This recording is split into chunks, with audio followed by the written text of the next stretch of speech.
Hey everyone, and welcome back to the Mates video. I am Matthew, of course, joined by my wonderful co-host and best friend. Callum.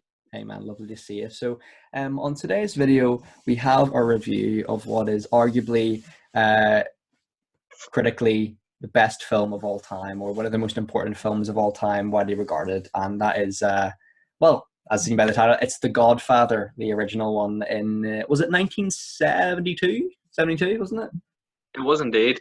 I'm scared to do this review. I've been delaying Matthew as long as I could because I've been delaying as this is well. a very famous film. The American Film Institute's second, regarded as the second best film of all time, but behind Citizen Kane, which we were both Big quite fans. surprised to actually Big enjoy. fans. So Yeah, absolutely. this was a situation where it was a very famous film, highly regarded, and I hoped that it would live up to that hype, and I'm scared to say that it did not. Stay tuned, guys. Stay tuned. I'm really excited to hear this. I think this is one of the cases where I think we do have quite contrasting opinions, and I'm really interested to hear yours. But yeah, just before we start today's video, which might end up being a podcast, I wouldn't be surprised if it does. Thanks to everyone I'd say very yeah, likely. probably will. Thanks to everyone who has supported us recently. We really appreciate that. All the new subscribers as well. Honestly, it means a lot to us. We really enjoy doing the podcast, and as always, time codes or email is always in the description if you want to head on over there and give us a wee question or suggestion for a video or whatever. We're always here to listen to them, and yeah, comment your thoughts on The Godfather down below. We're always there to read your comments. Always brightens up our days as well. So suppose obviously full spoilers. Quite an old movie, very old.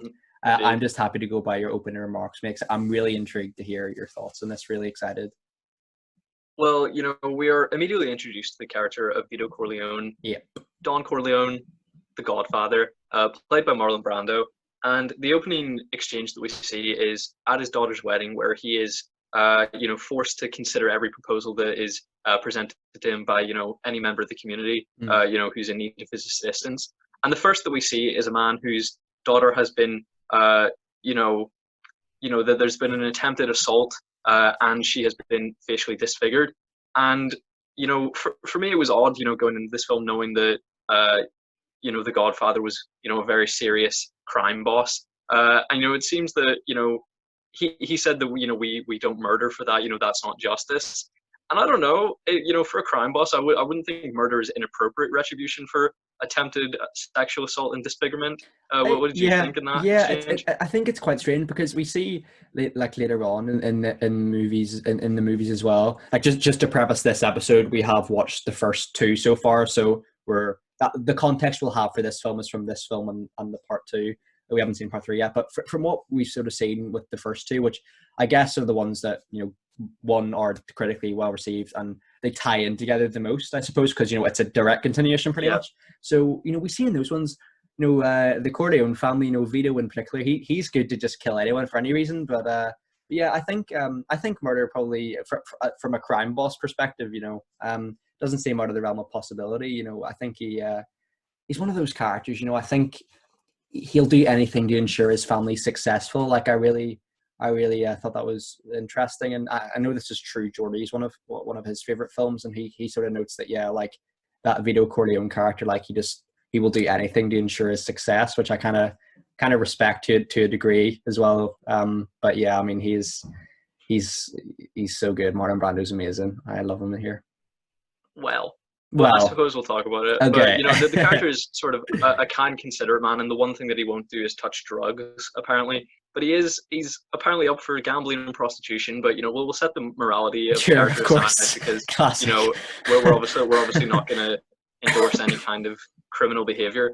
But you mentioned Marlon Brando. Of course, once again, I think the only film that I've actually seen him in is A Streetcar Named Desire, and that was enough. But once again, he is audibly incomprehensible. He is, isn't he? He's very quiet, isn't he? He's wearing certain prosthetics in his cheeks to sort of give him that like puffed look that is he? Sort of I didn't know that. Changes his vocal pattern. Yeah, in the audition process, he went in and he like stuffed his cheeks with cotton buds because he wanted this sort of kind of vibe. And Yeah. you know that was achieved professionally in the film with prosthesis. Yeah, that's really interesting. You know, I think for me he is fantastic. He's not my favorite performance in the film, though, to be honest. And you know, that might come as a shock because Marlon Brando's, you know, an icon and the acting, you know, John enterprise anyway. But you know, this film's cast is unreal. I mean, Al Pacino, of course, a very young Al Pacino. I'm not sure if he was like really famous at this stage. Do you know anything about like films he was in before this? Was just like his big break, you know? I think it must have been because you know Heat obviously came you know a fair bit later, and you know Scarface was the 1980s. So I feel like 1970s was probably Yeah, he's his you so know young as well. So, sort of shoot to stardom. yeah, he looks a bit like young Tobey Maguire, actually. I sort of thought as well. I get Tobey Maguire and also Dustin Hoffman in The Graduate when Yes, he has this sort of like yes. flat haircut. I agreed. But yeah, I mean, James Caan as well. Um, Diane Keaton, Talia Shire. I mean, it is an incredible cast. James Caan, though, he's the standout for me as well as Al Pacino. I think they're absolutely incredible here. James Caan, one of my favorites for sure. And I'm sure we'll get on to it when we talk about the death of his character. Yeah, But you know, yeah, on principle, you know, I've said sort of right off the bat, I didn't massively enjoy this film. You know, I went in with a certain level of expectations, but I do that with every film. You know, you either have incredibly low, incredibly high, or you know, completely measured. yeah, But this, you know, I did have high expectations because it's you know regarded as the best crime film of all time and the second best film of all time. sure, And you know, in theory, I you know sort of live and I live for and I love dialogue-driven films. So this kind of film, you know, on the surface level would you know really appeal to me because there isn't a sure. massive amount of crime for a Of crime course, film. no, there It is isn't. a lot of you It's know sitting down and talking. talking, you know, It is. discussions between people in the sort of you know same vein of like Heat. But you know, this Yes. film, I don't know, structurally, I find it structurally unpleasant. I actually really agree with you on that one. I kind of feel like, you know, I don't want people coming for us in the comments.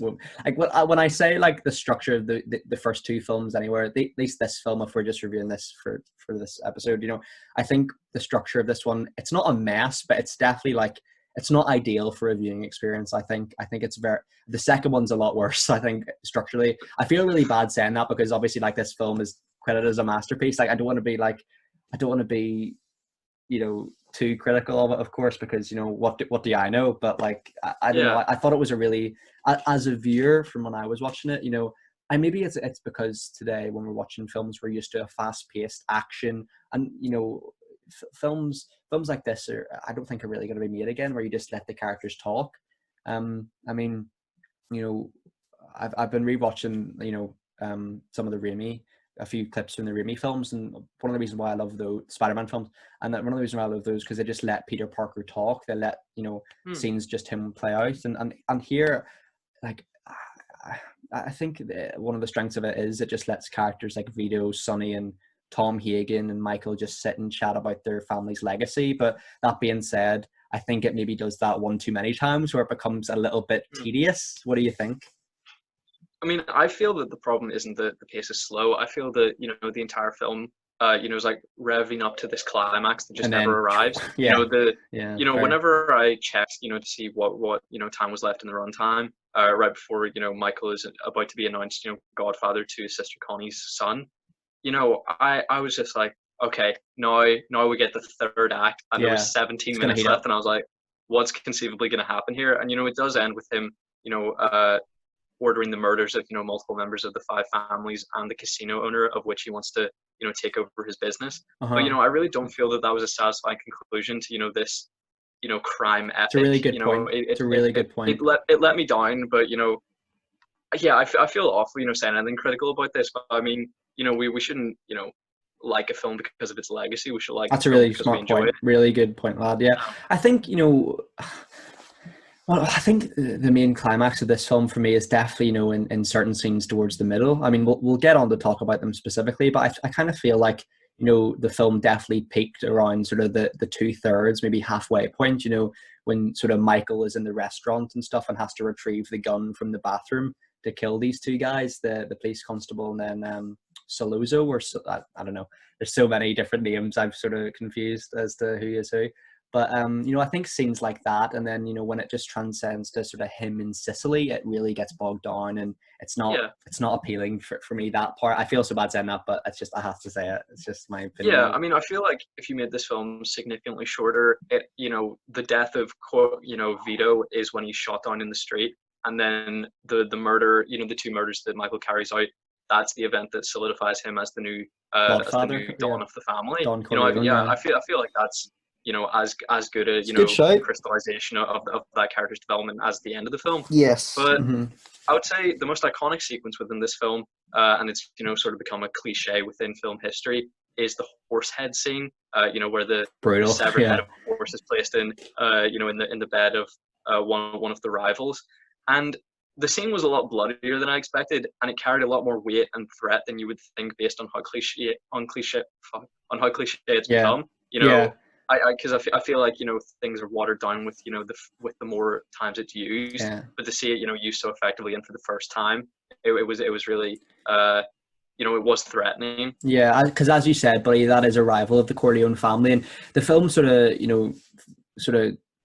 it goes out of its way to show you like this dude's prize stallion, and it kind of gets you thinking like, what's going to happen here? Do you know what I mean? Like, it sets something up to sort of think something's going to happen that horse, and then you're like, when he wakes up and literally the whole bed is covered in blood, and it kind of got me thinking, how has he really realized this now at like 9 a.m. when he's woken up? Surely that would have stunk the place out. But anyway, regardless, I mean, that scene is it's a really interesting and good. Whereas, I mean, it's a great moment as well, and the use of prosthetics in this film. I mean, you've mentioned Brando and his use of prosthetics. I mean, it's fantastic.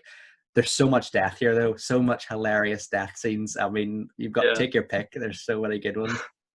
I mean, it does concern me how, blasé the guy was when he, pulled the covers off, and he was like, yeah, this looks pretty normal. Yeah. But then he moves over and he's like, my God, the horse! Yeah. I'm like, you're covered in blood. Like, is this just a normal day for you? Like, he seems pretty chill. He seems pretty chill until he sees the stallion's head. He's like, oh, I'm probably in for a bit of shit here. The blood, he's fine with, strangely. But yeah, I mean, one thing I wanted to ask you about this film, buddy. Now, True Geordie, big fan of him. And I remember in a podcast of his, he had said that, I'm not sure now if I'm getting this film mixed up with Scarface, because I know that's another one of his favorites. He said every time the color orange appears, somebody dies. Now, and maybe that is Scarface, or maybe it is this film. I can't remember which one. I think it is this one, though. But it kind of got me thinking, like, is that true? Because I was kind of watching these scenes, and yeah, whenever the color orange does appear, or like the scene is very sort of like grainy and sort of sandy colored, someone does die. So I'm not sure. Have you heard about that sort of theory? Or I haven't heard of that, but thinking about it, right before Vito is shot for the first time, he's picking out fruit, so he's getting a couple of oranges. Yeah. Sonny's death, I'm not sure. Yeah. And then Vito's eventual heart attack, he's tomatoes, isn't he? Amongst like plants and stuff. Yeah. But yeah. Yeah. I don't know. Yeah. It's an interesting one. I might have to rewatch it and see what's going on there. But yeah. That is interesting.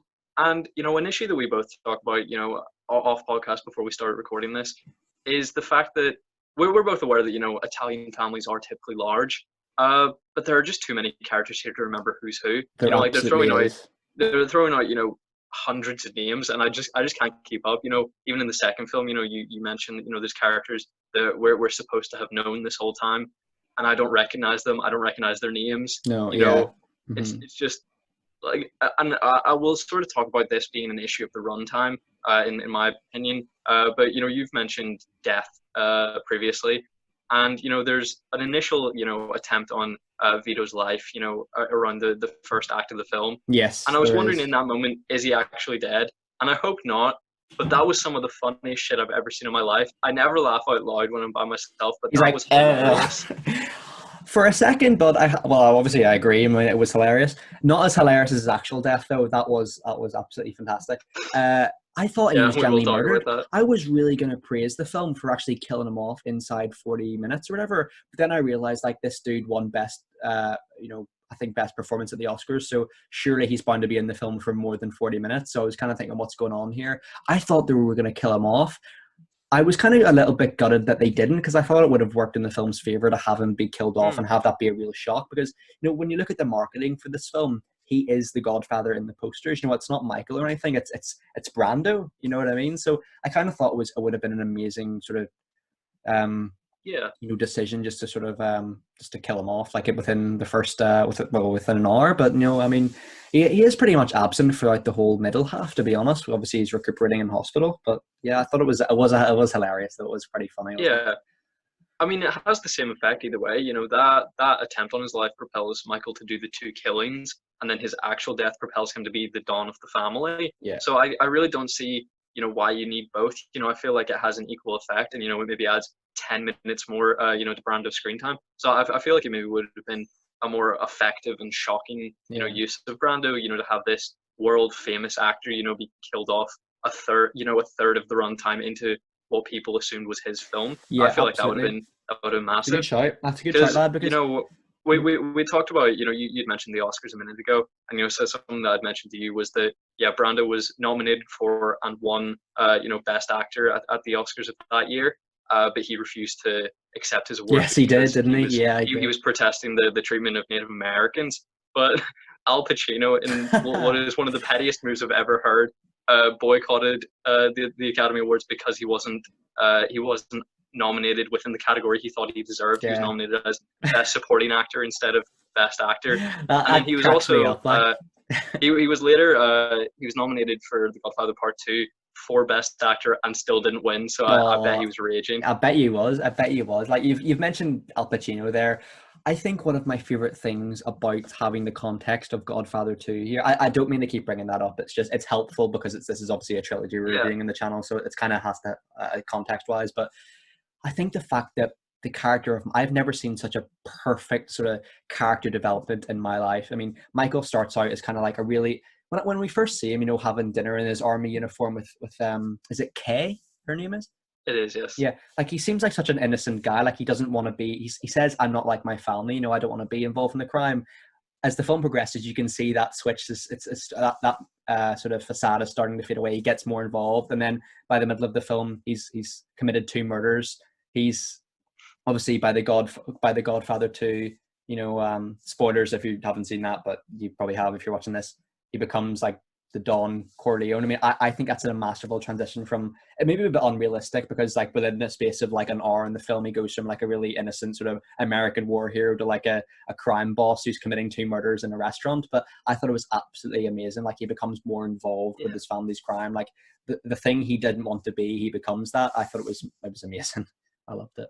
Yeah, and this film takes place over about 6 years, but it's so hard to understand where you're at in the timeline Yes, because I yes. think as sort of a younger audience, we've been sort of acclimatized to getting screen wide like 5 years later, 1 year later, for it to just sort of slow progress like that. We've seen plenty of the era like that. The Rocky films I think are a bit Yeah. timeline all over the place because we are just not accustomed to that kind of storytelling. So I sort of struggled, to sort of understand where we were. But we had mentioned the attempted attack on Brando's life, or no, not Brando, but Don Corleone. Brando's like, yeah, I know what And you mean, yeah.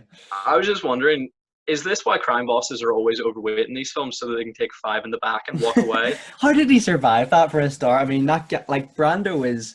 I'm not sure if he's a tall man in person. I mean, obviously, obviously, we've never met him. But like, he doesn't really strike me as a guy who's obviously with Streetcar Named Desire. Stanley is portrayed as a really sort of muscular dude, but like, he's never in the presence of like tall and muscular people to kind of compare him to, if you know what I mean. Like, obviously, we've got Yeah, Mitch in that film, but like he's like a, he's a tall dude himself, to be fair. But I don't know.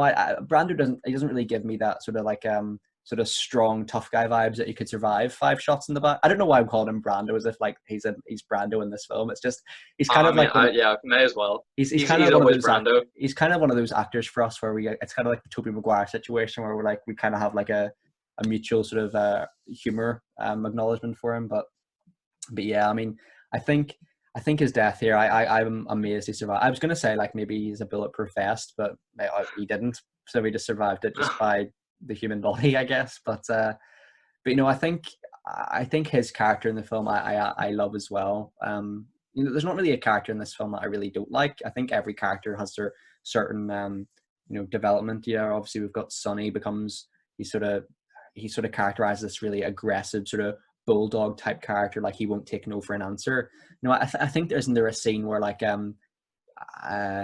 Vito and Sonny are like they're meeting like a member of the five families or something, and like Sonny bursts in and says something, then Vito's like, shut the fuck up, sort of thing, doesn't he?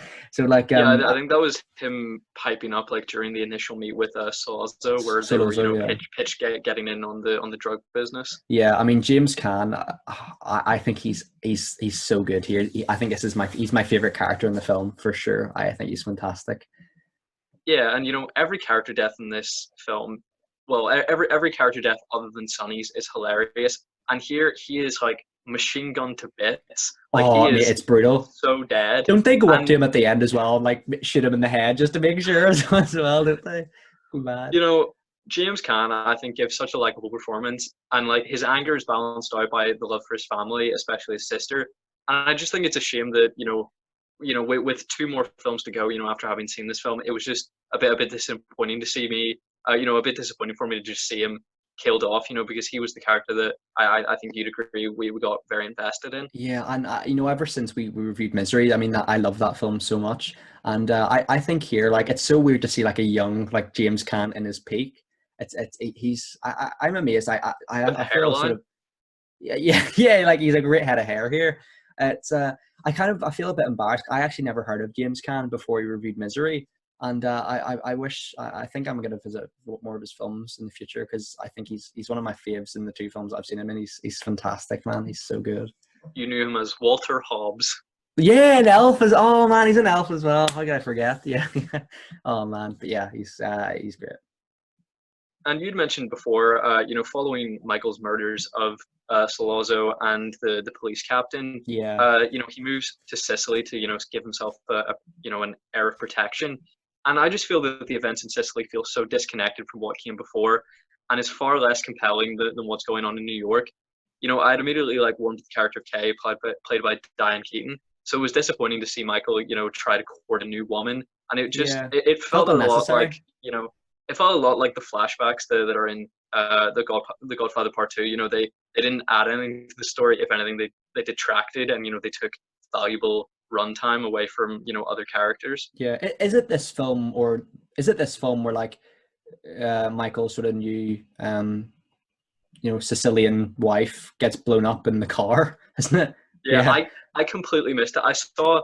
I looked away for 1 second. You're like, what's going on? Blown up in a car, Yeah. and then he just comes back to America, and he's like, "Kay, I want to marry you and have your babies." Yeah. And I was like, "What about your wife?" Yeah. And I know. I had to Wikipedia. I had to read the Wikipedia because I tried to watch both films because after watching the first film, I was so baffled. I was like, "What went on there?" And we'll talk about how the film in my mind is essentially without plot. It's just meandering crime this, meandering crime that. And I tried to watch them both through entirely without checking Wikipedia to try and see if I was understanding anything. I was just like, I don't understand any of this. Am I like missing something massive? And then I'd always read the Wikipedia, and I didn't, and I'm like, how does any of this connect? Like I don't know. I feel like we're gonna get I feel like I'm probably gonna get kicked in the comments, but I just don't understand it. I understand. Yeah. I understand the events. I'm not like, oh, what's happening? I'm like, why is this relevant? How is this a story? Where's the conclusion? Where's the beginning, middle, and end? It feels like the first act of a 3-part story. And I hope that when we watch the Godfather Part III, somehow it just comes together as this jigsaw puzzle where like you are like, that was the first act of this masterpiece or something. Yeah. I'm hoping that watching the third one, although I've heard it's a bit of a stinker, or at least definitively the worst of the 3, but I'm just hoping that somehow pulls it all together, and then retroactively I'll watch it together and be like, this is a masterpiece. Agreed. Yeah, I feel like it might be one of those movie made scenarios, at least for me anyway, where like the least popular one, i.e. the Godfather 3, might be my favorite, because I think the premise of that is a really interesting, as an aged up Michael that we see. Like, it's a continuation of him sort of, maybe, I don't know whether I don't know much about it apart from that, maybe it's the downfall of Michael Corleone. It remains to be seen, but I think for me that one might end up being my favorite. And it's like I just It's don't like want the Rocky Balboa of the 3 films. Like if people are hearing this right now, I've got to this stage in the video and like You know, if they're going to leave a comment or something like that. I don't want people to like misconstrue what I'm saying. Like, this film is really well made. You know, it's fantastic. The performance is incredible. I absolutely love this film. You know, I think it's fantastic. It's just like, I think maybe because, you know, I'm sort of more accustomed to films nowadays where it's really cut, fast paced. You know, and that this film's maybe a bit slow. It's just, I don't know, it's just one of those things where I struggle to watch it in one sitting. It's just, I don't think it's possible for me to do, even on a rewatch. I just can't do it. I don't know. What it's, is it's like still the great. longest film what's the longest film that you've sat in your home and watched like the whole way through? Because, you know, of course we've seen like Avengers Endgame in the cinema, but you know, what have you sat down At and home? watched At something home of specifically? that length at home? Yeah. I would say, I mean, I'm not sure what the Back to the Future runtime was, but I mean, I remember being glued to my computer screen watching those. I mean, those films, I don't think they're particularly long, maybe, I don't know. But I mean, they were, Yeah, 95 minutes or so. I couldn't take my eyes off them. But I'd have to say, in terms of film, just for purely length, I would probably say, Like, how much of Gone with the Wind did you watch in one chunk? Because that I film's had to watch 4.5 that. hours long. Had to watch that in a couple, like, for sure. It was painful. It was. It's a really good question. It probably have to be like one of the Rocky films or something, or I know they're not even long. I don't know, maybe like Indiana Jones or something. I don't know. I remember watching those or something in one sitting. Like, it takes. It's quite rare for me these days to watch a movie in one sitting. I feel bad saying that, but it is. I'm in the cinema. Strangely, I'm fine with it. I don't know what it is. Even if it's a bad movie, I'll happily just sit there and watch it. It's just maybe the atmosphere there. But yeah, I mean, like, I don't think I could sit and watch Avengers Endgame in one sitting now, though. Not to bring that film up again, but I don't think I could. What is the worst film that you've ever seen in the cinema where you've been like, this is a stinker, I want to leave, but you haven't? It's a really good question. One springs to my mind. I feel like you're going to say like Men in Black International. Yeah, or something. no, that's definitely up there. That is awful, but there's been a lot more. It's a lot worse ones than that. Probably something like, you know, that is definitely up there, man. That was rough. One film that I think one of the first films we might have seen together, which I actually thought I would hate but quite liked, was Power Rangers. Remember that? Oh yeah, I quite liked that. Yeah, I think. Was it you that fell asleep during that? I don't think so. I hope not. No, it must have been my dad, because I'd seen it. You know, seen it with you was the second time I saw it. But yeah, it was I thought it was a really fun time, but I thought you were a bit unenthused by it. It was okay. I know. I looking back now, that was a decent one. I think probably the worst. Yeah, Men in Black International, I detest. I feel so bad, but yeah. What about yourself? Because I know, was it like Hunter? Right. No, I have a recorded list from 2016 onwards of films that I've seen in the cinema. Yeah. So in 2016, I saw Bridget Jones's Baby twice. Once with my parents and once with my sister. Genuinely, you know, I could not have wanted it to be over more. Like the first time was like watchable because I love Bridget Jones. You know, the first two films, but the second time was woeful. Like, it is one of the worst cinema experiences I've ever had. 2017. I saw Diary of a Wimpy Kid: The Long Haul, and it was kind of critically kicked, but it was watchable. It wasn't too bad, if I'm honest. I think that was the worst one of that year.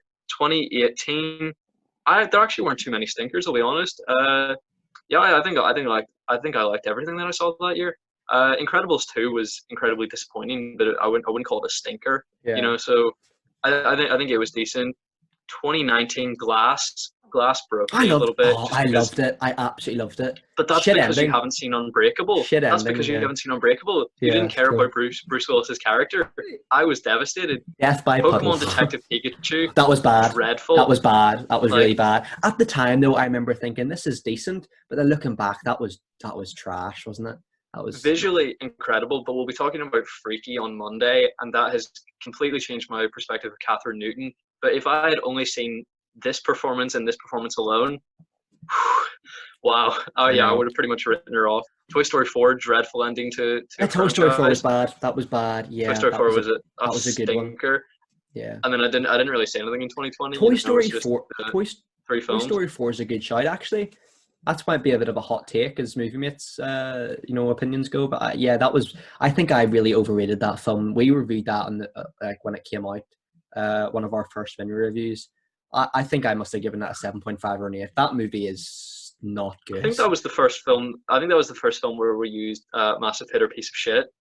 Well, that was it. The debut. Yeah. Like one thing when you bring up cinemas, there, like whenever I think of cinemas, a lot of people would, that's sort of like this might be a bit of a weird question, but it kind of ties in. When people go to a cinema, and a lot of people go to the cinema just like for a date or something, but I kind of feel like Mm-hmm. there is cameras in the cinema, so like whenever you hear stories like people making out in the back row or something like that, or get a bit like touchy feely, surely someone's like on that, like surely the camera there would like really make you not want to do that, right? Because there's people. Have you ever encountered it? No, I've never encountered. Have you ever encountered people like making out or like doing No, anything? not even that. Like I think I'm mostly, I would say 95% of the time I've been in the cinema, every single person is quiet and respectable, and then there's the 5% of dickheads.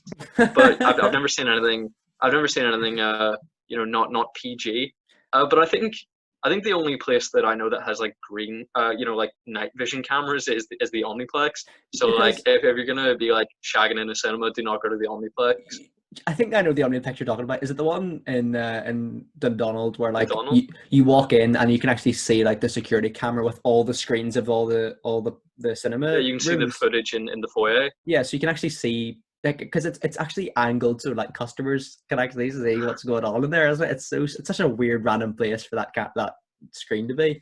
I mean, I But guess yeah, I guess it's just a subtle warning to be like, we're we're watching. watching you. Exactly. But like, I suppose that deters people from recording on their phones and stuff like that. One thing about the Hmm. cinema, mate, the way if you're sitting in the back row and you look above and you can see like the projector room, is Yeah, there someone in there? I think there's meant to be, but I think with the days of like digital over film, I imagine that there doesn't need to be. So when people say like when so, this is such a weird chat, but I think because we're talking about such an iconic movie, it kind of has merit because Yeah. it's a definitive movie.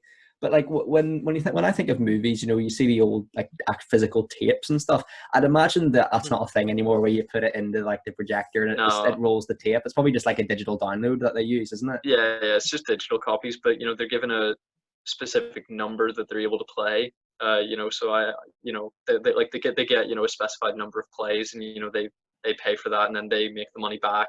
You know, the, Yeah. the business stuff. Do you But reckon? yeah, no, we're out of the days of like the rolling tapes on the Yeah. projector. Do you reckon people who work there either get to like have a copy for their own or like still download a copy of their own, or two, do you think they get their a screening before everyone else? Because I was thinking if we're doing a YouTube channel and we want to like get ahead in the YouTube scene, we should both get jobs in the Omniplex or something like that, and then we can review movies early. But I'd imagine they're bound to have at least screenings in a little bit in advance, or at least like have an opportunity to see opening night or something. What do you reckon?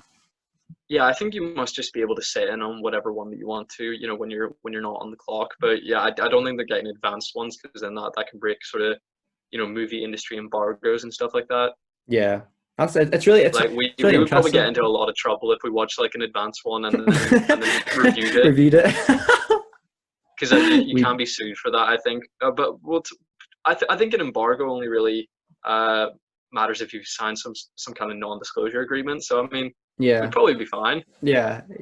You'd think so, but it's really interesting. Like I always find it curious if like people who work in cinemas, like do they get like on their break, would they be able to sit in a theater and like Bluetooth their YouTube onto the cinema screen? Because apparently you can do that or something. That's interesting. But anyway, like back to the Godfather. Sorry, that I was rambling Back to there. the Godfather. Apologies. We've talked about one of our favorite characters, Sonny, played by James Caan, and there's a fight scene within the film between Sonny and his brother-in-law Carl, and it is one of the funniest things I've ever seen in my life. None of the punches connect, Oh, they hit and at one midair. point he tries They to, they yeah, hit and nothing. at one point he tries to bite the guy's finger, but it really just looks like he's tenderly kissing his hand. That's exactly what I mentioned. I just said like you can see Sonny literally punching the air when he beats up that dude in the street. It's not well choreographed whatsoever. I know it's 1972, but I mean, come on, Rocky was what 1975, something like that. 76. 76, something like 76. That was it. But yeah, I mean, oh, it was so badly choreographed. His death, though, we've mentioned it a little bit before. It although it was maybe, I don't know, predictable. That's I don't want that to sound demeaning or anything when I say that. I kind of feel like in a good way though, like I was sort of saying, sort of Michael, that sort of impending doom of him becoming what he doesn't want, what he at the start of the film sort of says he's not.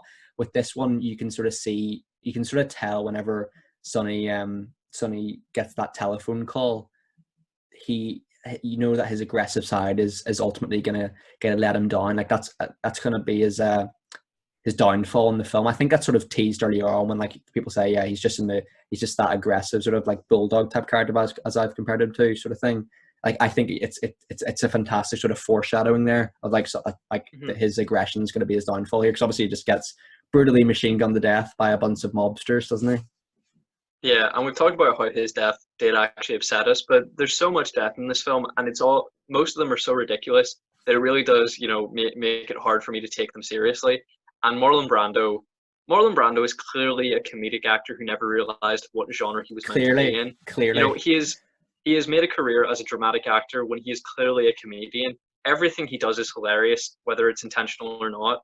And Don Corleone, offed by a pratfall, is one of the funniest death scenes in all of history. And just the fact that that child stands over his corpse, just it kind of reminds me of me. that. It kind of reminds me of that scene in the Rick and Morty episode where like it's that sort of it's that dome of like immortality where like we can see these sort of like kid aliens like shooting each other with sort of alien Nerf guns, and they're like they shoot each other, they die, and then they revive again. It kind of reminds me of that when like Vito Corleone is like playing with his grandson, everybody's like, "Ooh," and then like he's like has a stroke or a heart attack and just dies, and the kid's just like, "Come on, granddad, get up," and that's it. Like it is absolutely hilarious, isn't it?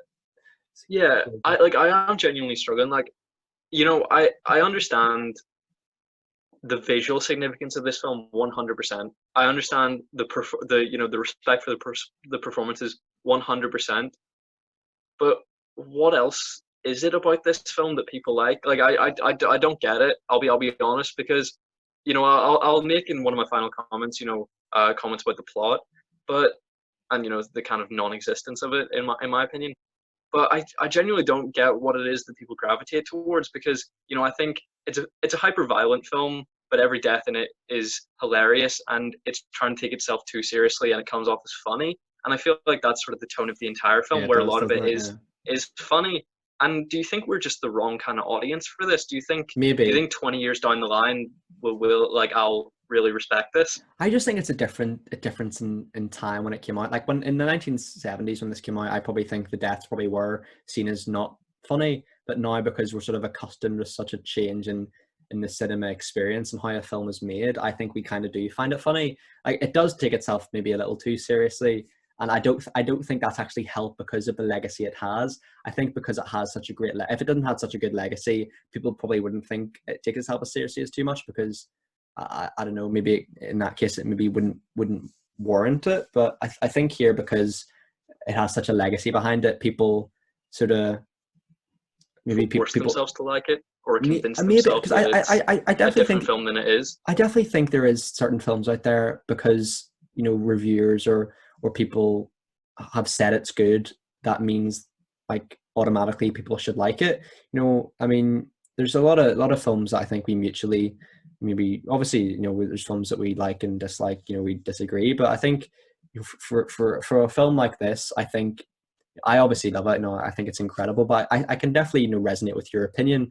I think maybe because society and film critics say this film is a masterpiece. Like it feels like sort of like a societal pressure that you should feel that way too. That's not necessarily how it should be. Like if you feel like you don't like it, there's nothing wrong with that. Like it's your opinion. It's that's, I mean, it's just, this is how you feel. Like it's not like it's not like a one size fits all scenario. Do you know what I mean? So yeah. I think every point you've made is right.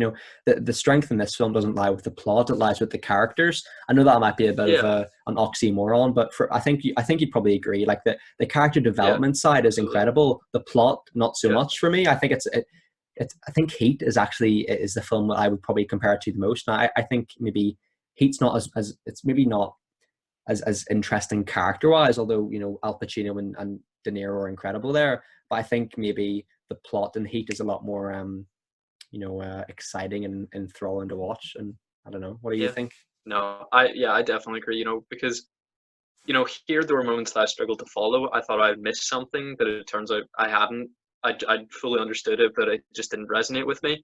Where in Heat, I feel like it isn't less intelligent, but it is easier to follow. As you said, it is more of an enthralling plot. Even though here it's very interesting, watching this sort of this situation play out. But the whole narrative of the film and really the franchise is Michael's rise to power, and then his position of power, and then what I would presume is his downfall. That would be the natural character arc of a crime film. Yeah. And like it really does seem like a 3-act story. It does, played Back to the out Future across 3 style. films. Yeah, it does. Yeah, so I hope the third one ties it all together, even if it isn't the highest quality. I just hope narratively it ties everything together. But there's his rise to power within this film, and therefore I guess the climax of the film is the murder of the other dons of the crime families, and recognition that Michael is the new Don Corleone. But for a 3-hour watch, like, the ending to me felt a bit lackluster, if I'm honest. Where I he's respect at the that christening, completely, mate. Of course. and I think I love the metaphor of the fact that Brando's character was the Godfather, the kind of in this position of power, and he handed out these favors, and I thought it was a nice metaphor for the transfer of power, that Michael became a literal Godfather, and that sort of yeah, that's solidified really his position smart. as the new Really great Don. writing. I did love that, but for that to be the conclusion of the film, I felt a bit underwhelmed. I want to echo what you're saying there. I think you've smashed it, lad, because I think what we're saying is that people are listening to this and sort of, maybe disagree with us. Obviously, that's fine, but like, we're maybe not necessarily critiquing the writing of the film. I mean, you've just acknowledged that metaphor. I think we're both agreeing that the strength of this film is in the writing and the character development and how characters develop and stuff and transition. I think maybe where for us it's where it doesn't hit the same level as the writing and character development is the plot, and maybe that's why it's restricting us a little bit. I think that's probably fair to say. And I think for me, we've talked a lot about maybe the anticipation to when you watch a film like this and you hear like best film of all time, things like that. And this film has had a lot of that. Like, you sort of feel an expectation, like, oh God, I've got to like this. You know what I mean? I feel bad if I don't like this. And I've said I really love this film, but I definitely think it's not a perfect film by any means for me anyway. And I'm not trying to force my opinion on anyone there. It's just how I feel. And I just think I think for me it might be a case of in a few years I rewatch this and I really love it, or love it even more than I do, or maybe I don't. It's one of those ones where, like I said, I think it would obviously be a struggle to rewatch it in one sitting, but maybe like we were saying, if that third film we have the context of that, it would wrap it up nicely and see that sort of Back to the Future style 3-part story. I think it would be cool. Yeah, if I was to watch this again, I would start at 8 a.m. and I would watch the 3 back to back. Yes. I feel like 10, 15, 20 years from now, I do that and I may be mind blown. But watching it right at this moment, the cast is great and I love crime dramas. I really enjoyed it, but the plot just isn't there. If I had to summarize this film, I'd say it's crime family doing some crime and people retaliate with more crime. Like, that is pretty much what this film is to me. Good point. Yeah. And within those criminal families, there are just too many characters to keep track of. And I was lost for long periods of time about, when they had, like, there was beef with a drug dealer, then beef with another family, then there's beef with all 5 of the families, and then there's beef with, the head of the club. It just felt like too much, even for a 3-hour film. I didn't feel like it could carry itself on its own back, which leads to it feeling a bit incomplete, which is then the story is carried over into the second film, which I respected, at least for this watching process. But if I sat down in the cinema in 1972 and I watched this, I'd be like, that's it. I mean, obviously not that's it, because I'm like, wow, I've sat there for 2 hours 50 minutes. But I'm like, that's it's a little bit anticlimactic. No, it is. I agree. I mean, like, someone like kisses his hand, credits. His wife looks concerned, credits. And then I'm like, all right. Yeah, I agree. Okay. No, I absolutely Where did agree. that go? Yeah, like I absolutely agree, buddy. And you know, from my perspective, you know, in relation to sort of you mentioned like it's a crime family doing a lot of crime, retaliating with more crime, sort of thing, which is I thought was really great. It kind of gets me thinking. I'm not too sure after watching this film what the film wants us to sort of view, because you know, from obviously an outsider perspective, you know, if you're in New York at the time, or I think it's New York. This is set. Forgive me if Hmm. I'm wrong. I think it is. You know, if you're just a normal like guy, people like us, in 1972. You know, just you know, and you're not a mafia boss or anything like that. You'd probably say they're definitely the bad guys. But here, it's almost presented like the Corleone family, or like the ones you should root for out of the five crime families. So I'm not too sure if the film's trying to say there is an inevitable downfall here where you're not supposed to like the characters, like you're supposed to.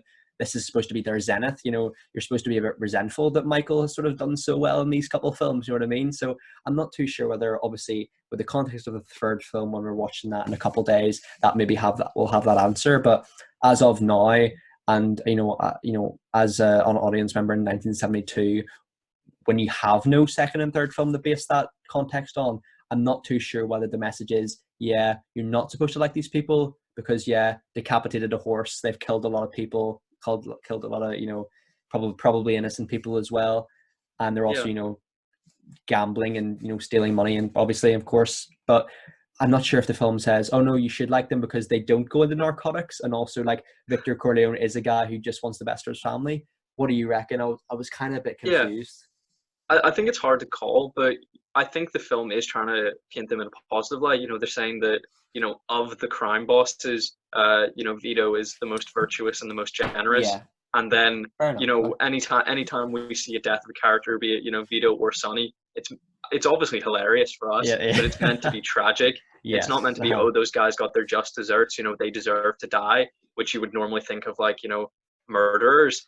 Yeah. But you know, I do the film wants you to feel sad about their deaths. You know, it wants you to go, oh, Sonny dying like that in the street is a tragedy. Mhm. So it is kind of a weird film to make, or at least, you know, a weird perspective for the film to take, because Heat, you know, is 50-50 between the criminals and the law enforcement opposition, and it's, you know, Yeah. the chase between them that is the heat. You know, it's the police is, you know, on their tail the entire film, and I feel like a film like that works a bit better for me because, you know, it is clear who you're meant to root for, even though Robert De Niro plays like this sort of, you know, cool, you know, kind of, you know, charming bad guy. You know, Yeah. he like this charming bandit kind of character. Yes, he You know, does, doesn't he? when you know the film ends, you're satisfied that the you know the bad guy, you know, got you know that there was justice Just carried out. desserts, yeah. You know, because of the, you know, the previous violence that's Yeah. seen in the film.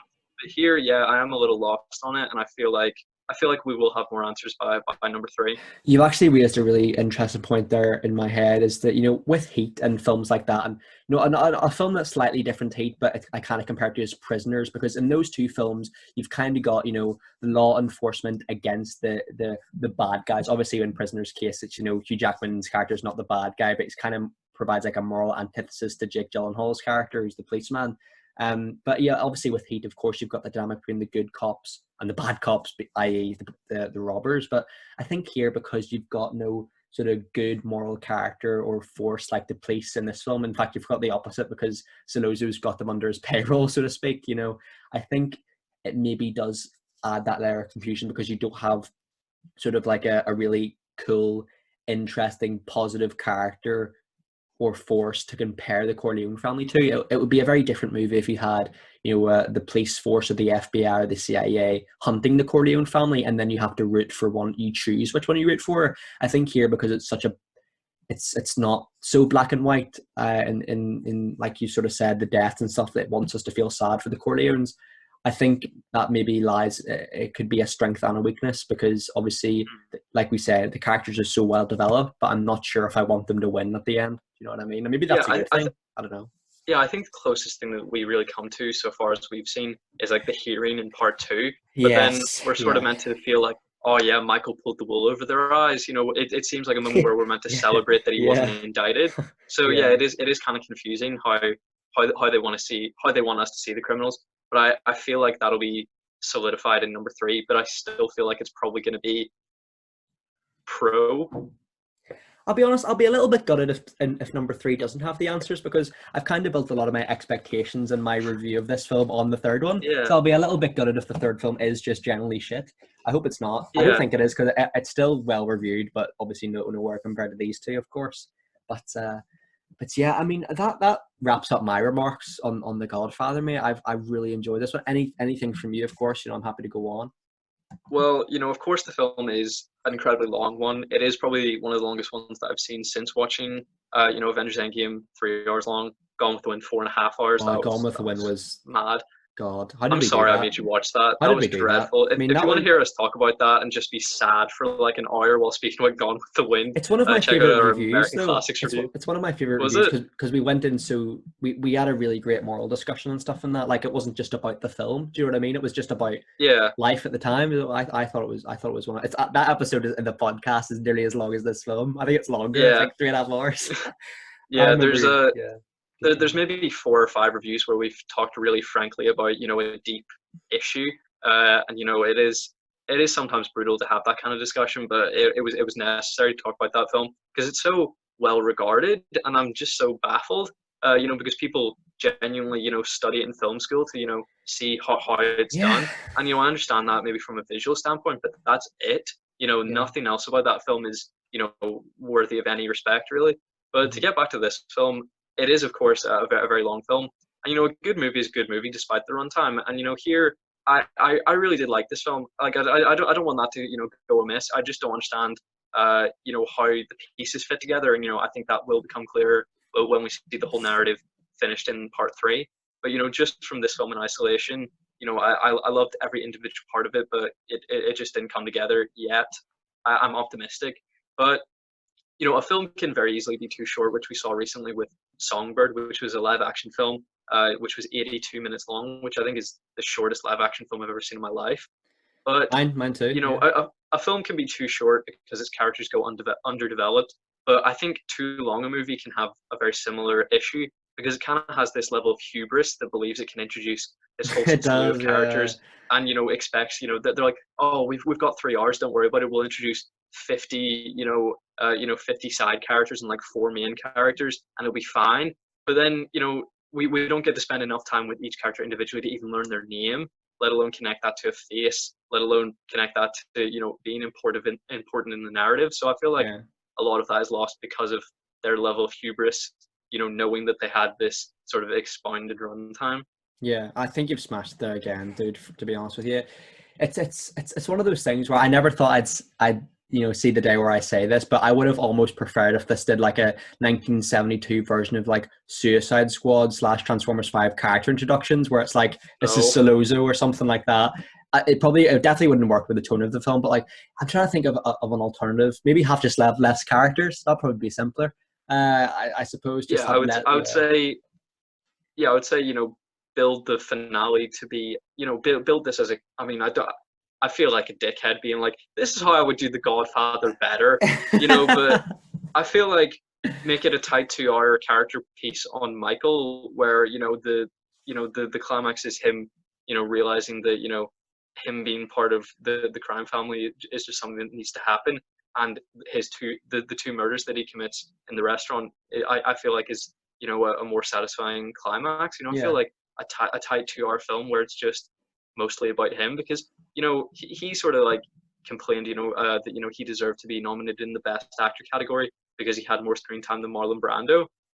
But in a 3-hour film, he still has less screen time than the normal lead of a 2-hour film. Like, he's probably in the film 10 minutes more than Marlon Brando. It's not like it's a significant difference. So I just feel like we need to see more of him. We need to see more of that development, and I hope that we see more of that in part 3.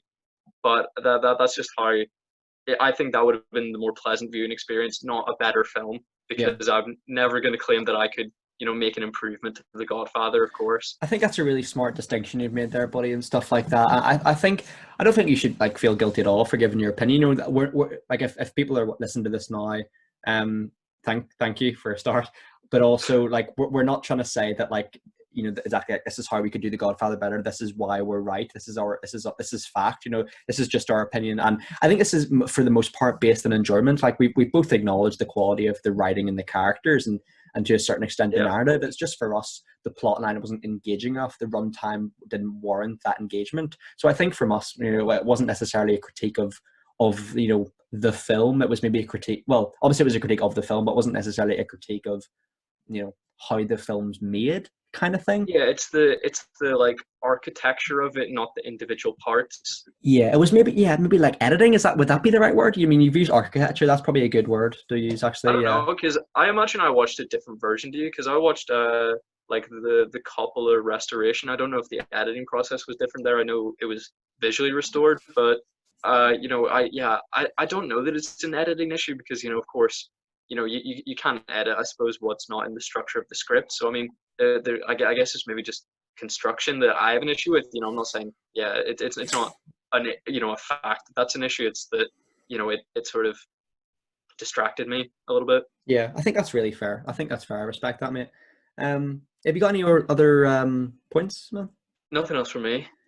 Well, it's going to be the big moment, the big climax of the episode, because we're going to give our ratings on The Godfather. I think this has been one of my favorite reviews we've done, because we've both shared our thoughts, and they're actually a lot more similar than I thought they'd be at the start of the episode. You've definitely changed my mind about a lot of the points I had, which was why I love doing this with you, because it kind of opens up a new perspective. So thanks for that. And yeah, I'd love to hear your rating out of 10, mate.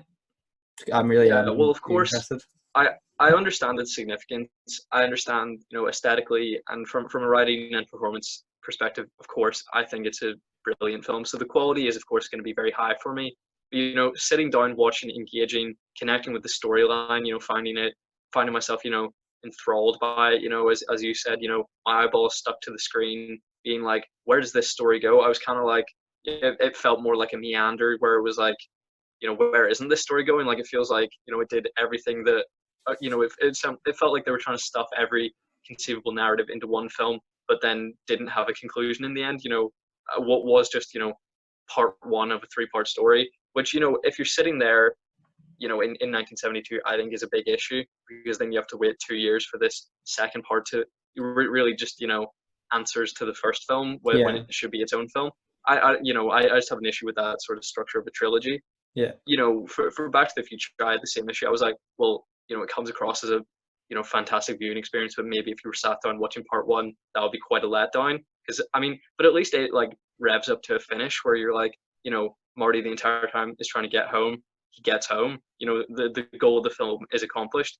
And here, I don't know that it set a goal. I suppose it was to lure Michael into the life of crime and become the Don Corleone. I suppose that was the trajectory of the film. But I just felt it was a little muddled. So quality, I'm going 9.5. Enjoyment, engagement, whatever you want to call it, 7. Like, I really liked it. That's exactly what I was going to rate it as well. I just felt the plot was a little muddled. Yeah, I have to agree. I think it's one of those instances, mate. You're a big fan of The Graduate, of course, and you obviously both films based on a book. And I think with you'd sort of said to me off pod, you'd read the book, didn't really live up to your expectations in the sense that the film was a better adaptation, or at least engaged you more. And would that be fair to say, you think? Yeah, because if nobody's read The Graduate, it's pretty much written as a script. It's 95% dialogue. They're on the poster that I have over here of The Graduate. There are credits given to the screenplay writers. I'm telling you, a child or even a monkey could write that script based off reading that novel, because they have literally just clicked, copy and paste, and then they've taken out, unimportant parts, things that aren't sort of integral to the main storyline. I am telling you, anyone could have adapted that screenplay or adapted the book into a screenplay. A piece of piss. Yeah. I've read the novel, and I would say there is, 3 pages of content which is taken out. There's nothing new added. There's just things taken out. So it was a really, if you look at it, as just watching a film, it's a fantastic film. But if you think of the writing process off the back of it having been written as a book, easy job, I'll say, at least. But yes, I did prefer, seeing the film, because I don't think reading that much dialogue is as pleasant a reading experience as pages of description. But I would be very interested to read this novel to see if it's more Yeah, I was succinct. thinking the same. Because I imagine, I think it's just one novel. I Think think so. it's, I think so. Yeah. or I think there's maybe one novel and then sort of the backstory of Vito, which is sort of adapted into part two. But I imagine then it's more a succinct story that tells the entire story of Michael, which I feel like may be more pleasant sit down one read experience. Yeah, and sort of in relation to the book point, I think there's two things I want to address there. There's the book point, and then there's something I saw on YouTube, like a trailer for a Godfather Okay. 4 or something like that. So we'll get on that in a minute, but or something like that. But yeah, in relation to the book point, I of course haven't read the book. I'm not sure. I'm not really aware of how close and accurate a representation this movie is of the book. But I'm not sure if maybe part of the reason the plot doesn't really hit the expectations of the character development and the writing and the just other things like that and how well it's shot and things like that is maybe because there is a pressure when a film is based on a book to have that likeliness to the book, and I'm not sure if that's the case, but regardless, I really do really love this film. I think your points are valid, and I agree, to be honest with you. I think that is a bit of an anticlimax towards the end for sure. And I think what you rated it is exactly what I was going to rate it. Pretty much, quality a 9.5 or a 10 for me, and then entertainment enjoyment probably a 7.5. It's one of those films. I think it's too long. I think the scenes where Michael's in Sicily, it feels very out of place.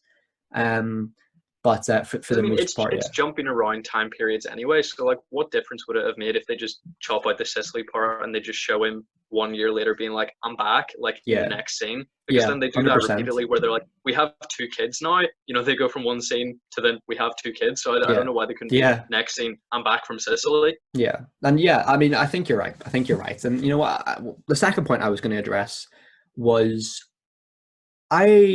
was on YouTube and I saw like there was this thumbnail where it was like, or a video or on IGN where it was like a trailer for a Godfather production. I'm not sure whether that was like a video game or a film or a TV show. Do you know what this was? What I might be I addressing? can't imagine it's an official thing. Like I know that they're not making a fourth film. Uh, I feel like any kind of prequel that they could make was covered in part two. Hmm. Regrettably, I imagine we will both agree. Yeah, Yeah, I I have a don't wee know, look at it the here. What video it game would was. be exciting, but yeah, I'm interested to hear what kind of project this might be. I'm gonna have a wee look. I'm just gonna Google Godfather trailer here and see what I could be referring to here. I mean, it may as well might be fan made, and I might have to look like a silly goose here. But here it was. It was Mike, the Godfather Coda, the death of Michael Corleone, 2020. So it was like Yeah, it says here. Yeah. Oh, go ahead. I saw this as well, but I just assumed that was a spoiler for the third film. Well, it says here, yeah, just in time for the 30th anniversary of The Godfather Part III, director and screenwriter Coppola has re-edited the final film. So it's Hmm. purely like a re-edited final version of the film. So that's interesting coming out. Well, it's already out, but yeah. Just to wrap up this review, this has been one of my favorites we've recorded because, and I hopefully people understand that we're not claiming to be professional filmmakers or screenwriters. We're just two as the podcast synopsis goes, we're just two film obsessed teens who just love talking about movies. So, But to be fair, like, may I say something in our defense and in go defense for of it. critics in general, because we're not, of course, sanctioned in any manner. Not yet. Not yet. When it comes to movie criticism, but I feel like people do go, oh, you think you could do it better. You can't criticize it unless you think that you could make this big film. I think if I was given a few $1 million, I could give a fair fucking crack at it. Like Yeah. there are plenty of people who criticize films on Twitter and stuff, and that's casual. But if you put out any kind of review, people do just throw abuse at it, like, oh, you think you can do better? Maybe. Yeah. Like, I maybe I don't know what have you mean. the, I know what you mean. I'm sure 100%. a lot of film reviewers don't have the skill of direction, but I'm sure if you have a critical thinking skills to think where would this logically go, what kind of pace is this, obviously everything that you criticize when it comes to review is according to your own tastes, so you could make a better film that more suits your own taste, Yeah. but that doesn't make it an objectively better film. So I feel like that's probably where the distinction lies, where some people don't really seem to get that, like we're only doing this for our for our own fun. You know, we're really just doing this as an excuse to watch more movies, you know, to get some off the bucket list. You know, I really just wanted to watch the Godfather trilogy. So the discussion of this is sort of secondary, and it's really all about our own taste. We're not saying we could do anything better. We're just saying, you know, we could have improved it to more suit our own tastes. Yeah, I think that's a really great point you said there, man, to be honest. And you know, I think maybe that's a reason, buddy, you know, in sort of in relation to your point, that's a reason why a lot of productions these days, they're taking more and more fan input. Let's use the Marvel and DC films, for example. I think there is a clear correlation between the more superhero films and projects that come out, a lot higher percentage of their plot line is based on a fan consensus. I mean, I think that's I think that maybe goes to show that, yeah, like fans can have some, like, you know, input in the film industry. Like that, there's maybe the line between, you know, a really great director like Scorsese and, you know, a person like Chris Stuckman who reviews films. I'm obviously not saying they're not on the same level. Of course, they're not on the same level. What I'm saying is there's no reason why like that gap should be seen as so insurmountable. You know, there's no reason why Chris Stuckman, if he wanted to, could be considered like Martin Scorsese. Do you know what I mean? That's I know that might sound really ridiculous, but like I think a lot of people put filmmakers on a pedestal like they're like some genius Einstein people. Whereas when you look at it, a lot of these productions have hundreds of people behind it. It's not just the directors and the screenwriters who have this input. It's a lot of people. There's no such thing as an original idea, is there, anymore? Yeah. So, I mean, I think your point's fair. So everything is influenced from somewhere. I mean, this film's it's influenced by a book, but I have no doubt in my mind that book is probably influenced by a project that we haven't even heard about. So, you know what I mean? So it's one of those things where we hope people respect our opinions. And of course we respect everyone else's opinion. This is an incredible film and we're just sharing our opinions for our enjoyment. Yeah. So, yeah. And I've seen a little bit behind the scenes of film production. And I think if I was presented with a good script or something, I probably could not make a good film. But I think, you know, the kind of films that Brett Ratner makes, or, you know, any kind of very low level director who makes very poor films, I feel like most semi-competent people could, you know, do as good or a better job as that. Yeah, I think so, man. I think so. And, you know, it's one of those things where I think I hope people don't if people are listening to this, I hope they don't misconstrue what we're saying. Of course, you know, I think you're right in what you're saying, buddy, 100%. You know, I love what you're saying there. I just want to echo that as well. I feel like if, you know, you encounter incompetence in any job, like, you know, people do freely criticize that. But yeah, when it comes to film criticism, people are like, oh, you know, what are you talking about? You know, like this person's a genius. Like, and, you know, this has nothing to do with the discussion of The Godfather, by the way, because I do think it is, you know, it's an intelligent film.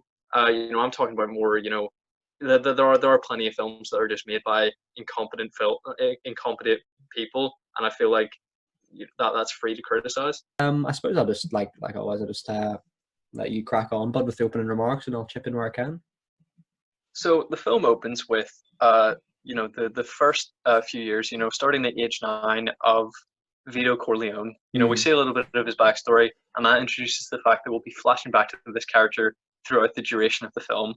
And this will just be my first remark on it, but we'll sort of mention it throughout, I'm sure, because, you know, the flashbacks are peppered throughout the entire film. Mm-hmm. Do you care about seeing Vito's backstory whatsoever? Or, like me, did you sort of just see the character as a means to an end, you know, to propel the narrative of Michael's rise to power forward?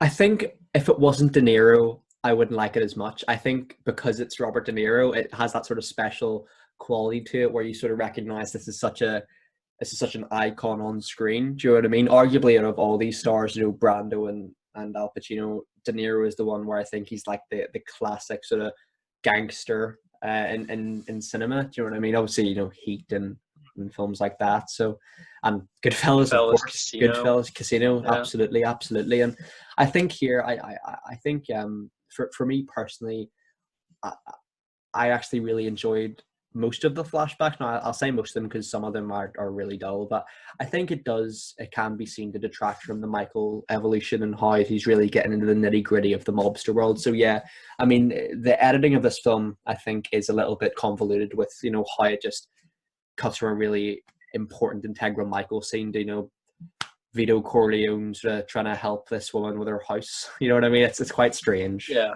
exactly. And yeah, I agree with you. If it wasn't De Niro, I would be entirely disengaged. But having at least that bit of star power, does sort of bring it back a little bit. But I was just never watching The Godfather being like, what's this guy's story? Because I feel that we've seen it. The Yeah. most important part of his life, weirdly, is his death, because the important character in the first Godfather is Michael. Like, surely that's the entire Yes. point of this franchise, that it was his Yeah. death that led to Michael, becoming the person that he needed to be in order to become the new head of the family. Like, I felt like that was the entire point of The Godfather, and I feel like it being like you need to see his humble origins. Mm. It just felt like them sort of backtracking on that. It feels like more like I hate to say it, like the kind of the kind of prequel concept that you have 30 years after the original that people then Yeah. shoot down and say that's a Yes. terrible idea. Yeah. Or like the way you get in all those DC prequel shows like Pennyworth, where they're like, where did Batman's butler start in the army, Yes, where it you're like, does. It sure, does. it's a fine It, story, it it's reminds just me. who thought this was a good idea. You know what it reminds me of, Callum? It kind of reminds me of those episodes in some TV shows where the TV show almost feels obligated to show you a prequel episode. So what springs to mind there is Daredevil, when you see the Kingpin, Daredevil season 3. but also the Karen episode. It kind of feels like that, if you know what I Yeah, I mean. was gonna Yeah, agree. Yeah, I actually feel like the Kingpin comparison it's a little bit more valid, because it's so weird. The sort of the Wilson Fisk, he reminds me exactly of De Niro in this film, and I think that was definitely an influence for that character. I mean, it's so remarkably similar for me. And on the subject of De Niro, I'll just get the positives out of the way first, man. He is incredible. Like, his portrayal, it's so much like Marlon Brando's in the first movie. He very rarely speaks. He's got the voice down to a T, I've got to be honest. But that being said, he is so young and skinny, isn't he? He's like, he doesn't look like Robert De Niro. He looks like Robert De Niro, like, who's been obviously de-aged, but de-aged like to like 18. He looks so young. It's mad. I can't believe it. yeah. I agree definitely. At least by the sort of final appearance that we have of him, where he gets retribution for the death of his family. Mm. With the crime boss that killed his mother, father, and brother. There, I think the voice is 100% there. But I still just don't look at him and go, "That's a young Marlon Brando." Like, I just don't he see doesn't it. know. Yeah, I agree with that. I do agree with that. And I feel yeah. like when it's occupying a third of the film, I do feel like that's maybe more important than the film portrays. Yeah. And we've sort of mentioned there about the film, the confusion behind the editing, and it really goes to show in my notes. I know this is a subjective viewpoint, but for me in my notes, I've got a few points at the beginning here, and then absolutely nothing until Fredo's betrayal, and that's sort of an indication for me of a film that sort of lacks substance in certain areas. There's a lot of scenes there where I just and that might sound like really demeaning. I apologize if it comes like that to viewers, but that's just how I felt. It kind of felt like, to me, there was nothing really. Oh, this is going to sound so bad. Like, nothing worth taking notes on. That sounds so bad. But like, there's a lot of scenes in there where it is just characters talk. I mean, when it's in Havana in Cuba, I mean, that gets dull quick for me Yeah, anyway. I mean, when you have a dialogue-driven film, there pretty much has to be a point of interest or a point of revelation in pretty much every scene. If you're not going to have anything visually interesting, if it's you're meant to be laser focused on the dialogue needs to have something that packs a punch. Yeah, that being, I think you're right, buddy, completely. I mean, that being said, I really respect how this film, sort of similar to the first, allows you to have those human moments with the characters. I mean, that is fantastic. And I don't want to come across as if I'm criticizing all the scenes where it's slow and allows you to focus on the characters. In the first episode, I said I love that, and I absolutely do. It's just that, like with the first film, I think it maybe does one too many, and it becomes dull in parts. And like we were sort of saying, it does really remind me of the first film in the sense that there's a lot of scenes that could have been left on the cutting room floor. I do think. That's I feel the like biggest insult you've said so far. that You're is. like, I really don't want to insult them, but just like the first, the genius of the first could do with an edit. Yeah, I feel so bad saying that, man. Man, I feel like I've committed like a cardinal sin by saying this, because this is like the best sequel of all time, apparently. Yeah, but apparently.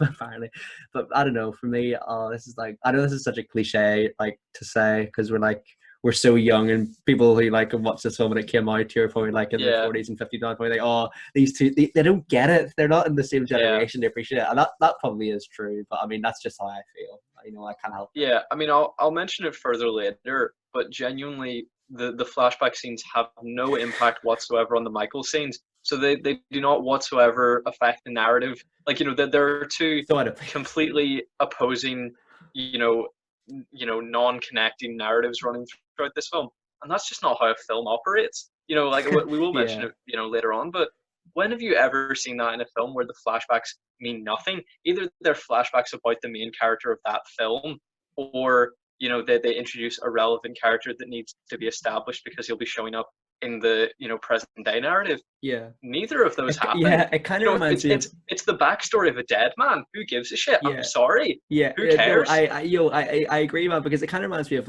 one of those rom-com tales where the film shows the perspective of the dude and then shows the perspective of the girl, and then with the acknowledged common goal of they will meet by the end. But of course that can't happen because of course Vito's dead, and it's sort of with that sort of narrative, man, when you sort of split the characters off in two, you show one story, you show the other with reasonably equal screen time. Granted, Michael probably has a little bit more, but I think with that comment, you've got to have a goal where like they come together at one point. But of course, with the knowledge and the context of the first film in mind, you obviously can't have that. So it kind of feels like a little bit disjointed. Like they wanted to do a prequel, but at the same time they wanted to do a sequel. So they're like, we'll do a prequel and a sequel. Hey, mind blown. Yeah. It kind of feels like that scenario, doesn't it?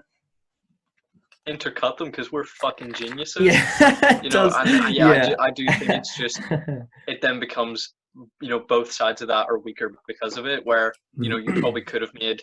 I mean, I think if you remove all of these scenes of Robert De Niro, cut them together, make them their own 1 hour film, maybe extend it a little, hour and 20, hour and 30.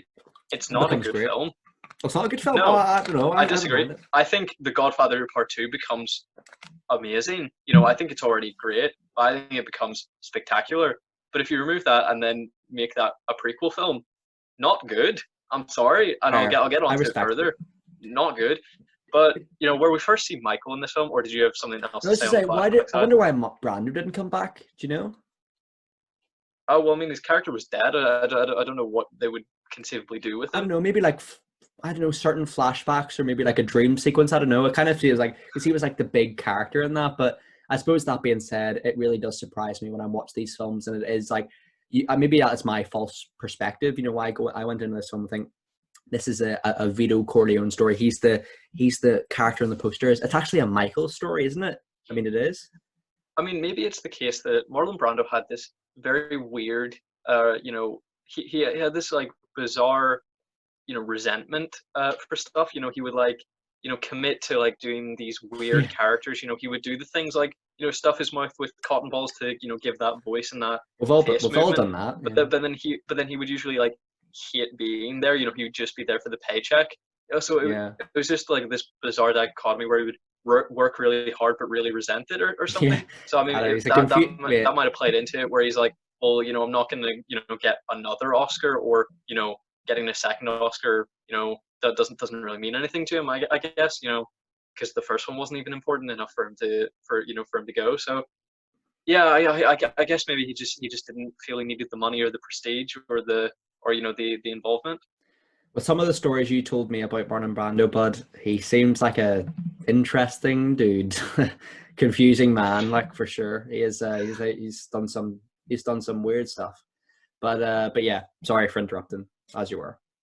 Well, where we first meet Michael in this film, it's at the communion of, his nieces, nephews, and his son. Yeah. Was that you doing like a gun in your mouth motion? No, I don't. It's inside. Okay. I was like, was it that bad, Matthew? Like, I know you had a rough time with this film, but okay. I actually quite like it. The first time we see him is at this communion celebration, yeah. And I was wondering, do you think this is a bit too similar to the opening wedding of Part 1? I was wondering what your thoughts are on the idea of not messing with success. Like, do you think it's best to follow a successful formula or start afresh with each film? I think it was a little bit of a nice homage, to be honest with you, because I think the opening of The Godfather is really strong. It's a really strong opening. But yeah, I think it's a really nice it's sort of weird because it almost, I understand if it was like released in the 90s or the late 80s, and it would understandably pay that homage. But this film came out like 2 years 2 years afterwards. later. So Yeah. what is it? Yeah, it came out like two 2 years years later. afterwards. So it's kind of like it was maybe a little bit soon to start out with the exact same scene again. But that being said, I actually thought it was really, really, really great. And the film actually builds in regards to Michael's story. I mean, dude, and the subject of the split arcs there, on the Wikipedia, like we said, I sometimes like go on Wikipedia just to follow up. This Wikipedia has two separate entries for like the plot, I as in read it. a Vito plot and a Michael plot, but they're not obviously they are in chronological order, but they're separately. So like you have to like flick between the two to find out what's going on. But that being said, I think the pace is built quickly when Michael survives his assassination attempt. But then I think when we sort of get to Havana, there's a lot of great stuff in there as well. But yeah, I don't know, something. I think we sort of said off pod, or maybe we did mention it. Something feels a little bit missing with this film. So I'm not sure what that is. To be honest with you, but no, I thought the homage at the start was spot on. Yeah. Yeah, I definitely agree. It is probably a bit too early to start making callbacks to yourself.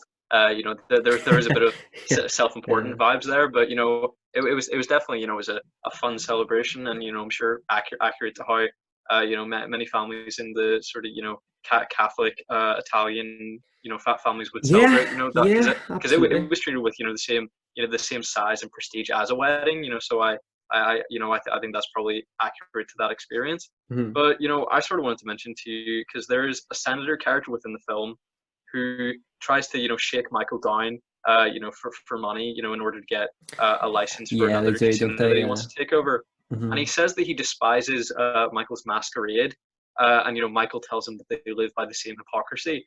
And quite honestly, I wouldn't say it's the same, because I would say that being a corrupt politician is much more of a masquerade. Michael isn't pretending to be virtuous, at least at that point in the film. He has never been accused of guilt. He's never said that he's not guilty. But this guy is, pretending to be this virtuous politician. And then when we see him eventually, I suppose that murder, it's never actually officially, said. It's never overtly said. Yeah, he's under the payroll, yeah.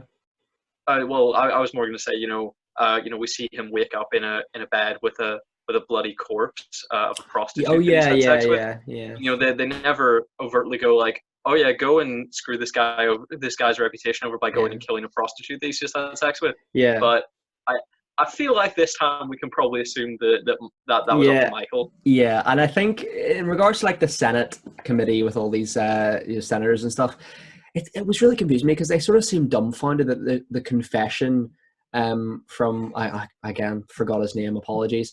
Was like they sort of seemed dumbfounded that the confession was retracted. Kind of like, how could this be? You're sworn under oath, but like Michael is quite clearly the public knows. They just can't pin him on it that he is a mobster, he's a gangster. Of course he had something to do with it. They're just like, no, this can't be. You've said this in your confession. You can't retract this. But obviously, oh, come on, Michael had something to do with this. You can't. You're bound to be able to pin him on something, though. You'd think, but I suppose he has a wide influence. So I don't know. We don't even really see that much of Michael, throughout his entire life. By the end of having seen The Godfather 3, we've probably had we've probably spent 5-6 hours with Michael, but you can tell he's a scary figure, and any mobster like that kind of figure is going to intimidate anyone. If he's sitting there during the hearing, do you really think that someone's going to point blame at him? Of course not. And if we want to talk about the Michael character in general, even with more screen time in this film than in the first, I feel that when this movie opens, I don't really know Michael like I felt like I knew Vito. I love that point. I absolutely love it. Within the first film, Michael has not a significant more amount of screen time than Vito, but I just felt like as soon as I saw Marlon Brando, I was like, I get the character okay, and I feel like Michael is potentially more nuanced but more difficult to understand. But one thing that I did appreciate about him being the new Don is that I'm finally able to understand all the dialogue of the film. There were no subtitles needed for this film. Yes, agreed. I think that's I love what you said there when you said he's more nuanced, but he's harder to understand and sort of things like that. I think that's such a smart point, because obviously with the Vito Corleone character, he's not as nuanced. He's very much a cliche. Excuse me. Whereas with Michael, it's kind of the opposite. You know, he sort of went on that character development from a war hero who doesn't want to be a mobster to being the Don Corleone. I keep going to say Don John there. I don't know why. But yeah, like he is a very nuanced character, but likewise, I kind of feel, I love what you said there. You don't feel like you know him like you know Vito. He's kind of like, it kind of feels like in the 2 years between these two films, I'm not sure if it was like a situation where, you know, they wanted us to feel like he's a completely different character, because he is, you know, in the years that he's been a gangster, you know, he's changed a lot. He's matured. He's a lot more harder and gritty in the exterior.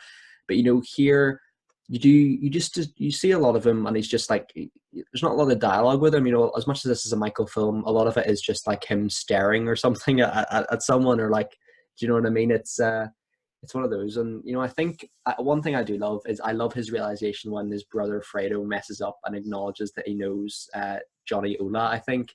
And I think he gives him like a snog, doesn't he, or something like that, something to that degree, which is brilliant. We pack. We pack. Maybe out snog, yeah.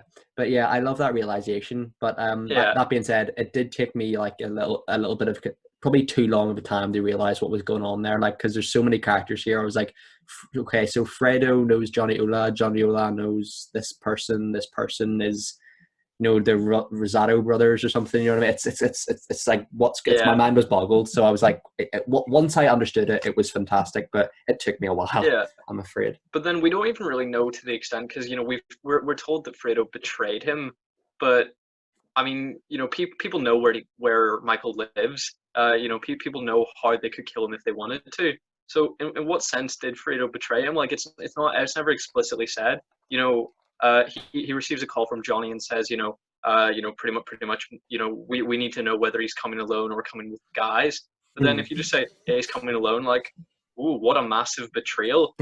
You know, they know something that they would have known as soon as they saw him. Like, you know, we never really see the extent of how involved he was with the assassination attempt, because he says that he never knew that they were gonna, you know, try and kill him. But you know, we don't know how long this association has been happening, what information he was telling him.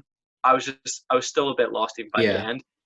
But if we want to talk about Pacino, I think he steps it up a massive level here. He does. I can also feel the emotion and the betrayal in his voice, especially in, you know, as you've mentioned, probably the most iconic moment within the entire franchise. You know, there's the bloody horse head. There's the I'll make him an offer he can't refuse, and then there's the you know, I know it's Fredo. You know, I think for me, I think the scene that really was difficult to watch is when he hits his wife. That was like, it's such a forceful hit. You know what I mean? It's brutal. Obviously, he does. I don't think he does it in the film. I think it's edited. It's a much better edit than the Sonny one in the. In the first I don't think Al Pacino slapped. I hope not. I hope not. Yeah, I hope not. But like, yeah. But yeah, I thought it was. You can feel like do you know when he stares at people, dude? You can just see his aggression. Like, do you know what I mean? He sort of reminds me a bit of Sonny in this film. Do you know what I mean? He sort of becomes the Sonny here. And in regards to Vito again, I feel like the scene where he sort of gets the the scene where the man who killed his mother gets his comeuppance and Vito kills him by like brutally like stabbing him across his chest. It really reminded me of like Magneto in X-Men First Class, where, you know, he's going after Sebastian Shaw and the Nazis in Argentina in the bar. It really did remind me of that. And even just the look of De Niro in this film, it really did remind me of Michael Fassbender there. So it did. Yeah. When it comes to this film, I love every part of the film that involves Michael. But when it comes to the flashbacks with Vito and his early years, I just feel that they derailed the flow of the film entirely. You know, you've mentioned potential problems with the editing, the pacing. You know, it's kind of a struggle to watch, and it's very convoluted. Mm-hmm. And you know, I just feel that the flashbacks added nothing useful to the film other than Robert De Niro's performance, which we've already mentioned. You know, I think it established a character which later became important, an antagonist that comes out of the woodwork or something. Maybe I would feel a little different, but I just don't feel like we need to see the life of a man whose fate we already know. You know, I thought it was satisfying to see him get his revenge, but I feel like the runtime messes up the film's pace so much I'd forgotten entirely who that character even was. You know, when he stabs him, I was like, yeah. You know, whenever he announced that, you know, what his birth name was, and you know how you know, it was significant that he had changed it. You know, I was sort of lost for a second, and then it clicked. But I was like, but that was 2.5 hours ago. Like, how, Yeah, I how mean, are you I expecting an think audience member to remember that? I think this film's even longer than the first. I mean, this film's definitely over 200 minutes, Hmm. approaching that level anyway. And not much of it is credits, even though there is an intermission, which you pointed out off pod. And yeah, I mean, I think this film, one thing I do like about it, kind of, I'm sort of torn between it because at the end it's clear that Michael kind of needs to wrap things up. Excuse me, in his life, he needs to sort things out, be it getting a capo to kill Fredo, those kind of things, and I think it does wrap it up nicely to conclude this story temporarily just before the third one in the 90s. So I think if I was a viewer in 1974 and I was watching this, I would think I'd be reasonably happy with that ending. And I think the third film, it is predominantly based around his guilt over Fredo's death. But that being said, here it quite clearly presents Michael as a very ruthless sort of crime boss, doesn't it? He sort of becomes, he almost becomes a bit more nastier than Vito, doesn't he? Yeah, because I sort of liked, how you'd compared him to Sonny, because Sonny was obviously, more aggressive. He had a ruthlessness that we see in Michael here, but that was never Vito's approach. He did sort of violently murder the man who killed his family, but Yeah, that's understandable because that's vengeance. That's not that was retribution in his eyes, whereas Michael's all about getting even, and he'll order the assassination of multiple people just to advance his position, not to like settle a score. yeah, That's what he does with Fredo. But anytime he kills a business rival, it's really just to make things easier for himself. So there is a ruthlessness that clearly wasn't necessary, because he is probably a less successful crime boss than Vito. Because Vito managed to escape any prosecution of any kind, whereas Michael just escaped by the skin of his teeth. So I feel like yeah, I agreed. feel like Yeah. he's a sloppier crime boss. This is his story in the end, but I feel like we were introduced to Vito, and I guess the flashbacks kind of offer a bit of backstory to show Vito's generosity and his intelligence, whereas Michael is intelligent, but he's clearly just not a career criminal. Like he's not of the mindset to be able to do that. He's sloppy, and He's not cunning, is he? he's inconsistent. Yeah. Yeah, I mean, he sort of orchestrates these plans, where he just murders a bunch of people, but that's really just to kill witnesses or to advance his position. I don't think there's any intelligence there. Yeah. And I was sad but not surprised by Fredo's death. I was only surprised that it didn't come earlier, because it was, in Michael's eyes, not surprisingly, a massive betrayal. And once his mother had died, there's pretty much nothing connecting him to him anymore, because in his eyes they were no longer brothers. So it made a lot of sense to me. I love that sort of metaphor in the first film. We're sort of talking about Vito. He'll do anything to ensure his family's integrity. This film's like Michael's like, yeah, once mother dies, I'm gonna fucking kill him. Do you know what I mean? It's really fantastic. I kind of love that portray, like sort of. Do you know what I mean? Like sort of the juxtaposition between Vito and Michael. It's so clear. Like Michael's just like, yeah, I'll kill family. You'd never see Vito doing that, would you? Really? No, not at all. Mhm. And I think I know where your opinion of this film is going to go. Because you've said to me that you didn't prefer it to the first, and that you think the first is the superior film. I think if you cut out the flashbacks, this is so obviously better than the first. Fair. But That's I fair. think Yeah. even with the flashbacks in, I did prefer it to the first. Where the plot of the first for me was a bit hard to distinguish. Here, I think the conspiracy surrounding the attempted assassination of Michael is very compelling, and then when you find out that it was actually the betrayal of his brother, I knew that going in, but it still didn't disappoint. In regards to Pacino's acting, because you feel the betrayal in his voice and in his performance, that he has in his eyes lost a brother, whether he was alive or dead. His brother is dead to him. Yeah. I love. I And love what you're saying there. I Yeah. thought that was really incredible. And I think the plot is here. I think there's still some meandering. What you've mentioned, when they go to Havana, I'm kind of like, what are we doing here? I think if you removed it to its bare bones of there was a conspiracy, someone wanted to kill him, it was the guy he was doing business with, it was because Fredo was an informant. I think perfect narrative. I think that's fantastic. Remove the flashbacks. I think it's a tighter, more succinct story. Yeah. But I love For it sure. nonetheless. For sure. Any more remarks from you, bud? Well, once again, I do feel that this film is revving up to a conclusion that never comes, and I'm hoping still that that comes in part three. But I do think it was an improvement on the original, at least when it That's comes fair. to its climactic nature. Because the moment where Fredo dies, you see it coming. In Michael's eyes, he deserves it. You're sort of seeing everything through Michael's eyes. So you're like, well, that's a brother who betrayed him. It's no Yeah, longer his yeah. brother. He may as well be dead. So you understand the rationale and you see it coming. But when it does, that at least feels like a conclusion because he was really the one responsible for the whole conspiracy of the entire film. So Yeah. I think it was a better conclusion.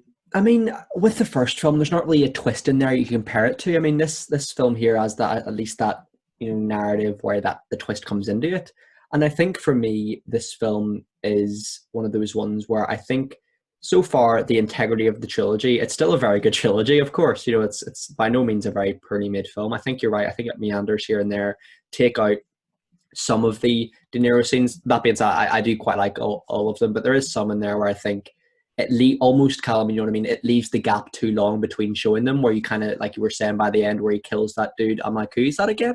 Do you know what I mean? So it's that situation. But that being said, I think Michael is one of my sort of favorite crime figures in movies, to be honest. I think his character is one of the best character developments in all of cinema. That transition between sort of, that's such a, I know I keep banging on about this, but it's sort of like an innocent dude who's like doesn't want to be in that life with his family, to, it's sort of that, it's the switch point for me, Bud, is when he goes to the hospital in the first film and realizes there's no bodyguards there with his dad. That's the flick point for me, where he's like, shit, Yeah. my dad and his life, I'm not messing up here. So it's carried on this film. It's done so expertly well. I think it's the same director, isn't it? Yeah, all three of them are Francis Ford Coppola. Yeah, cool. But yeah, I mean, it feels consistent with his the first film. I think that's the only film I've seen of his Yeah. so far. So yeah, I mean, it feels consistent. It's a good continuation of the story. It's just not as good as the first one for me, just with the editing and the pacing wise. But yeah, I'm just desperately hoping as soon as I watch the third one, I go, no, I get it. That yeah, would be the reaction that I need yeah. to have. No, I understand. Mhm. That's what I need, and I'm optimistic that we'll get that. Because I've heard the quality isn't as high, but if the storytelling's there, I still feel like it can provide a satisfying Yeah, conclusion. it's one of those, like, if they announced tomorrow they're going to do like a Cobra Kai situation where there's going to be a Netflix miniseries or something, I'd absolutely watch it. Like, I'd absolutely love it. If there Yeah, was like but I a, feel like that is where you cover like the life of the character or the younger life of the character. You that's the don't De Niro bit intersperse you're that saying. through another completely unrelated narrative. It just felt wrong. Yeah, that's a, yeah, I agree. I think that's a really good point for sure. Do you have any concluding remarks on Godfather Part II, bud? I have nothing else, Matthew. Do you have anything further? Nothing for me. This has been a bit of a shorter one compared to our first one, but I think with the first one, we were addressing general themes and characters, so of course it was going to be a bit long. I mean, that's always a classic Yeah, movie mates thing, where the first film, like Rocky or Creed, is always longer than Rocky 2 or Creed 2. So, yeah, yeah. forgive us on that. But I'd love to hear your rating for this one, mate, because you've raised some really great points as always. So for me, I think just the distinguishability of the plot instantly lifts the quality even higher for me. I would keep it at a 9.5 just because I do think the flashbacks absolutely kill the flow of the film. I would have cut them out entirely if I'm honest. I know that Robert De Niro gives an Oscar-winning performance, which I'm not sure how if he barely has any dialogue. I'll be honest, I don't understand. But I think they only really serve to undercut the pace of this really incredible narrative with the conspiracy surrounding Michael's attempted assassination. So I really love that side of it. So my enjoyment was higher than the last. I would say an 8.5 for enjoyment. Nice one. For me, but I think for me the quality is not as good as the first. We've mentioned the pacing, we've mentioned the editing. I think maybe the pacing, to go in more depth than that, it sort of starts off really great, middle bit lackluster, the 2/3 point on. After the sort of the Senate trial is the flick switch for me, where it really builds up and it's great. But yeah, that middle bit in Havana, I'm not a huge fan. It's very much a lot of business chats with there's mention of a Rothman dude and the brothers or something. Yeah, I know. I that might sound very. It does sound very ignorant when I say that. I apologize to the viewers for that. It's just I'm not like I'm not like a brain box when it comes to following movies. I'm very much surface level. From what I understand, I don't really go in deep on things like that. So yeah, apologies about that. But yeah, for me, quality, I think a 9, an 8.5 or a 9. Enjoyment probably the same. I think it's a very good Yeah, sequel, to be honest. But I'd probably strangely I'd agree with the public consensus. Not as good as the first one, although I think generally our views are a little bit lower than the average. But yeah, I think it maybe misses the mark as a sequel, but still a yeah. very good film for me. I think people, will look at our, at least my thoughts on the first film and, have maybe a bit of a misconception because I'm not saying these are bad by any stretch. I'm saying Oh, of these are course not. Yes, fantastic. I'm of just saying that course. they're overrated. But, if you rate something as the second greatest film of all time and I'm like, it's really good, that is obviously a massive separation there. I'm still saying it's really great or, fantastic even. I'm just not saying it's the Yeah, second best film of all time. So yeah, I would say these are highly overrated if you're talking that separation between great and in essence perfect. I yeah. feel like there's a big disconnect. I think you're right. I mean, one thing that I really struggle with reviewing films, Callum, is like distinguishing what I think is like one of the best films of all time from my favorite films. Do you know what I mean? It's a thing I've always struggled Yes. with because, of course, films like Don John or About Time or 500 Days of Summer. They're maybe not the best film quality wise. I have to be honest. They're Yes. fantastic films. They're some of my favorites, but films like films where I kind of have to I can strike that balance, or maybe with The Graduate, with Casablanca. I know I really like that one, or with in terms of sci-fi films, Back to the Future. Those are films where I can think I can balance the quality, but also balance that as also one of my favorites. So, but with this film, I think I struggle to do that because it's not one of my favorites. So I can't really say, yeah, Yeah. I can't push it to that level where I can say it is the best quality wise. But, for films like I've said, 500 Days of Summer and films like that, I can acknowledge it's not the best film of all time. Of course, it's not. Yeah. Otherwise, more people would be saying so.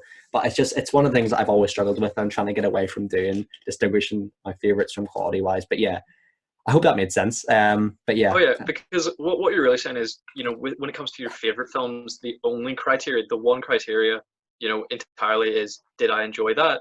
You could say that Riverdale is your favorite TV show of all time. It's trash, but it's entertaining it's trash. entertaining. But when Exactly. when it comes Yeah. to your favorite films, did I love that?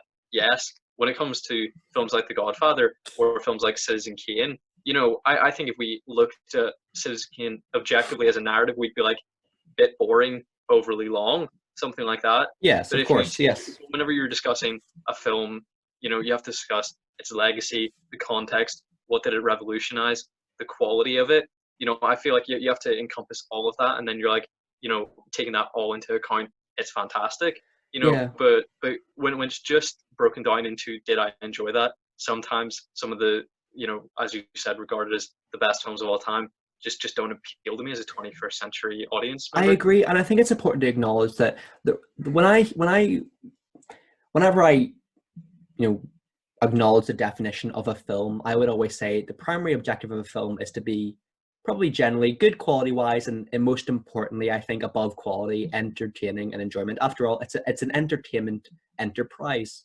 Do you know what I mean? That's why people pay money to go see it. It's because it's an entertainment, it's a release. That's what you do as your spare time at the weekend. Do you know what I mean? And for me, I think that's an important thing, that just because a movie presents itself as a good quality wise, and if it's not entertaining the masses, that just how do I say this? If it's good quality wise and that's it, that doesn't mean it's a success in my opinion. And I'm not saying this film is an example of that, because I did enjoy it to a degree. Yeah. But if I looked at a film like Gone with the Wind, for example, we mentioned this in the previous episode. If I look at that film and I say, I could maybe acknowledge to a certain degree it's well made for the time, it's well shot, it's those kind of things. Yeah, the Obviously, sets are great. yes, obviously a lot of issues, and that's maybe a bad example. But what I'm saying is, because I didn't enjoy that film, in my eyes, that's not a success. I think almost films. I think maybe it's a bit of it's a stereotype in cinema these days to think, okay, this film is really good quality wise, it's a success, it's one of the best of all time. Enjoyment has to come in there, of course it does.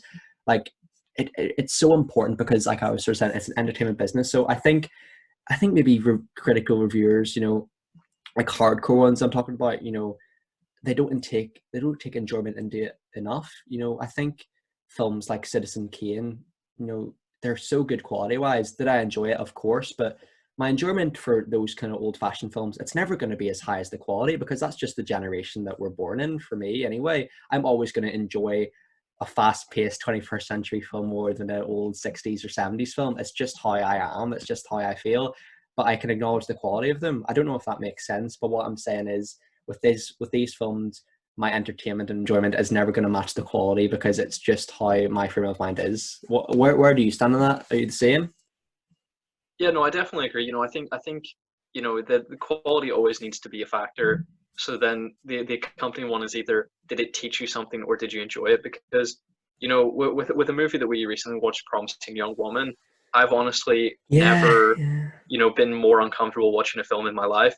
But it was a movie that was doing that by design. So it was not a film I enjoyed, but I think it is a great film because it did exactly as it's intended to. So I think yeah. Does what it says whatever in the the film's tin. Yeah, purpose is, I think if it achieves that, that's a success. yeah. I think I absolutely agree. Absolutely. And yeah, the next film we're going to be talking about is The Godfather Part III. Released in, was it 1990 or something around that? It was 1990. I mean, should we address that we're in different clothes? Yeah, we're Let's not. yeah, just maintain the illusion, you know, for Yeah, the you guys are viewers. smart. Different day. Let's just Different move day, on. exactly, exactly. So yeah, if you want to open up the floor, Bud, with your remarks, and I'll chip in as always where I can.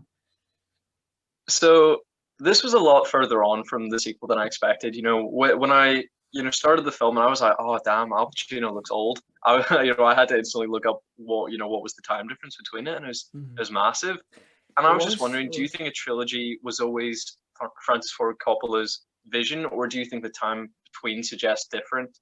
It's funny you said it because I was looking in Wikipedia and I think he had said in an interview or something, or maybe, you know, one of his family members had said, you know, he had always intended The Godfather to be a two-part series and this is just an epilogue. So I think that really does stand true in this. It really does feel like the end of a story, or do you know what I mean? And, you know, especially, you know, It, it's it so, feels like he was coerced into this. it does, no, it absolutely does. And it's funny you mentioned this, like literally the day we're recording this, like a video like was I saw like a video in my recommended where it was like there was like an issue with Al Pacino's haircut in this movie. Have you heard about this?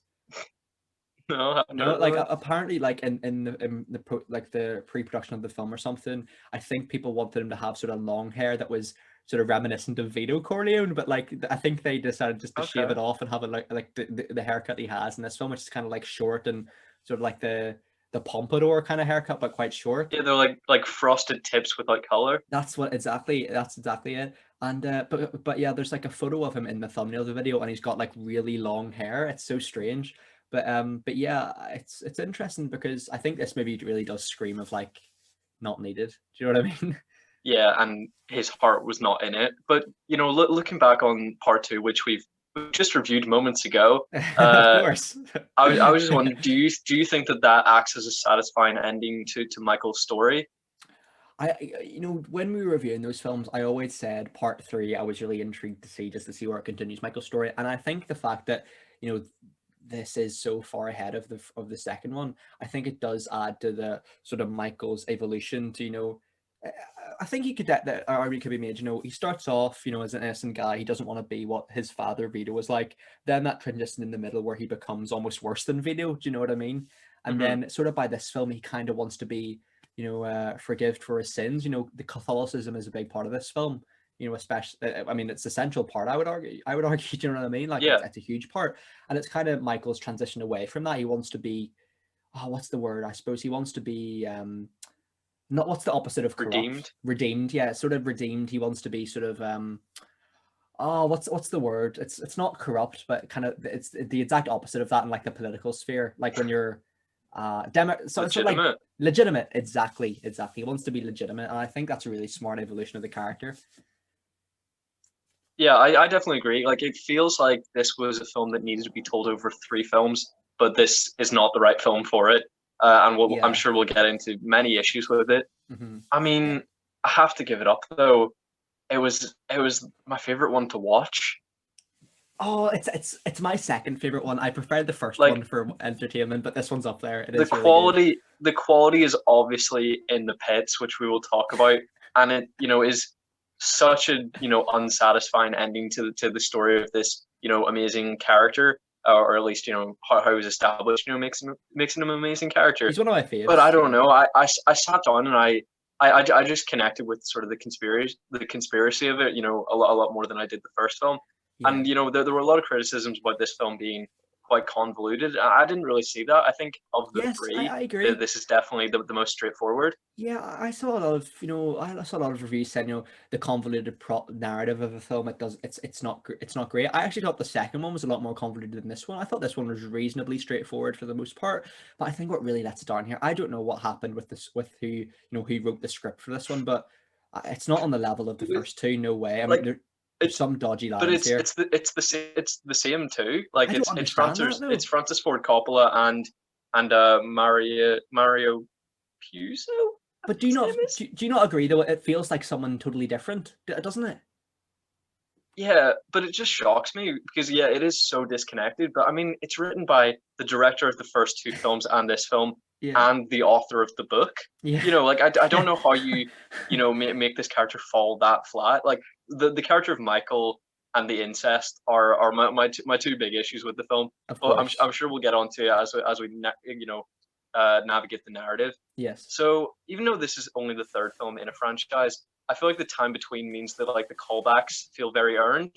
We have the I character agree. of Yeah. Johnny Fontaine from the original Yes, giving love another that. musical performance, and my favorite, even though it's a minute detail, and anyone not paying Is much it the attention baker? wouldn't notice it. Is it the baker? It's Enzo It's the the baker.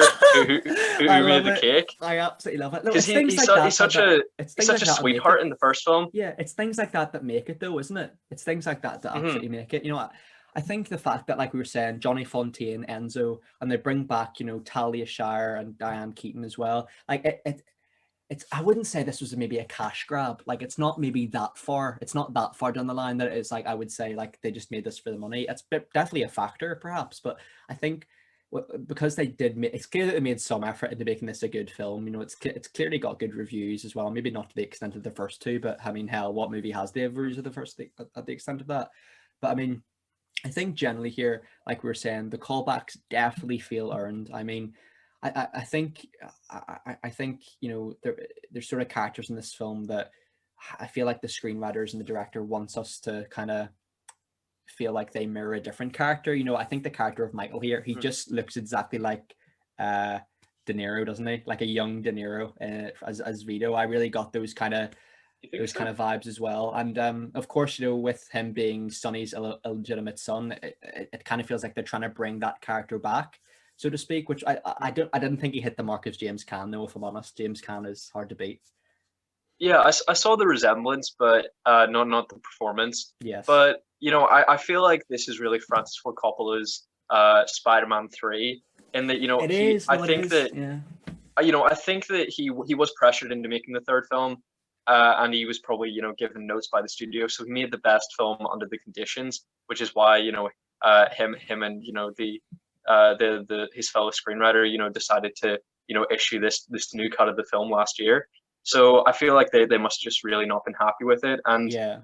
I think it's still good, but I don't know. It's But like mm, my biggest problem with the film is definitely the incest, and like you don't. That's not a yeah, studio note. Like you've written that on purpose. 100%. Like And the no fact no that studio's like, yeah, I think what we're missing yeah, is some cousin on insane. cousin action. Yes, exactly. And it's really added to a line here where Michael says to his cousin Mary, "I've had a lot of girlfriends when I was 15, especially 8-year-olds." I was like, "Oh Uh, my God." It's getting into the I was naughty like, territory as well. yeah, I was Um, like, you are 3 years off being an adult. Like, mhm. if you're 15 and Disgusting. dating anyone younger than 13, there is something wrong with you. There was something wrong there. And I think that we've sort of talked about this off pod just before we were recording this. Coppola's daughter, Sophia Coppola, plays Mary Corleone in this. And Yeah. Talia Shire is her aunt, and Nicolas Cage is her cousin. Oh, How what? strange is that? Yeah, Talia Shire's her aunt. Yeah. I didn't know Oh yeah. Talia Shire was Yeah. part of Oh that yeah. family. It, that blew my Wait, mind. so is she Francis Ford Coppola's sister-in-law? Yes. Talia Shire, I think, is his sister. Oh, let me just double check that. That's pretty interesting, right? That's pretty cool. Yeah.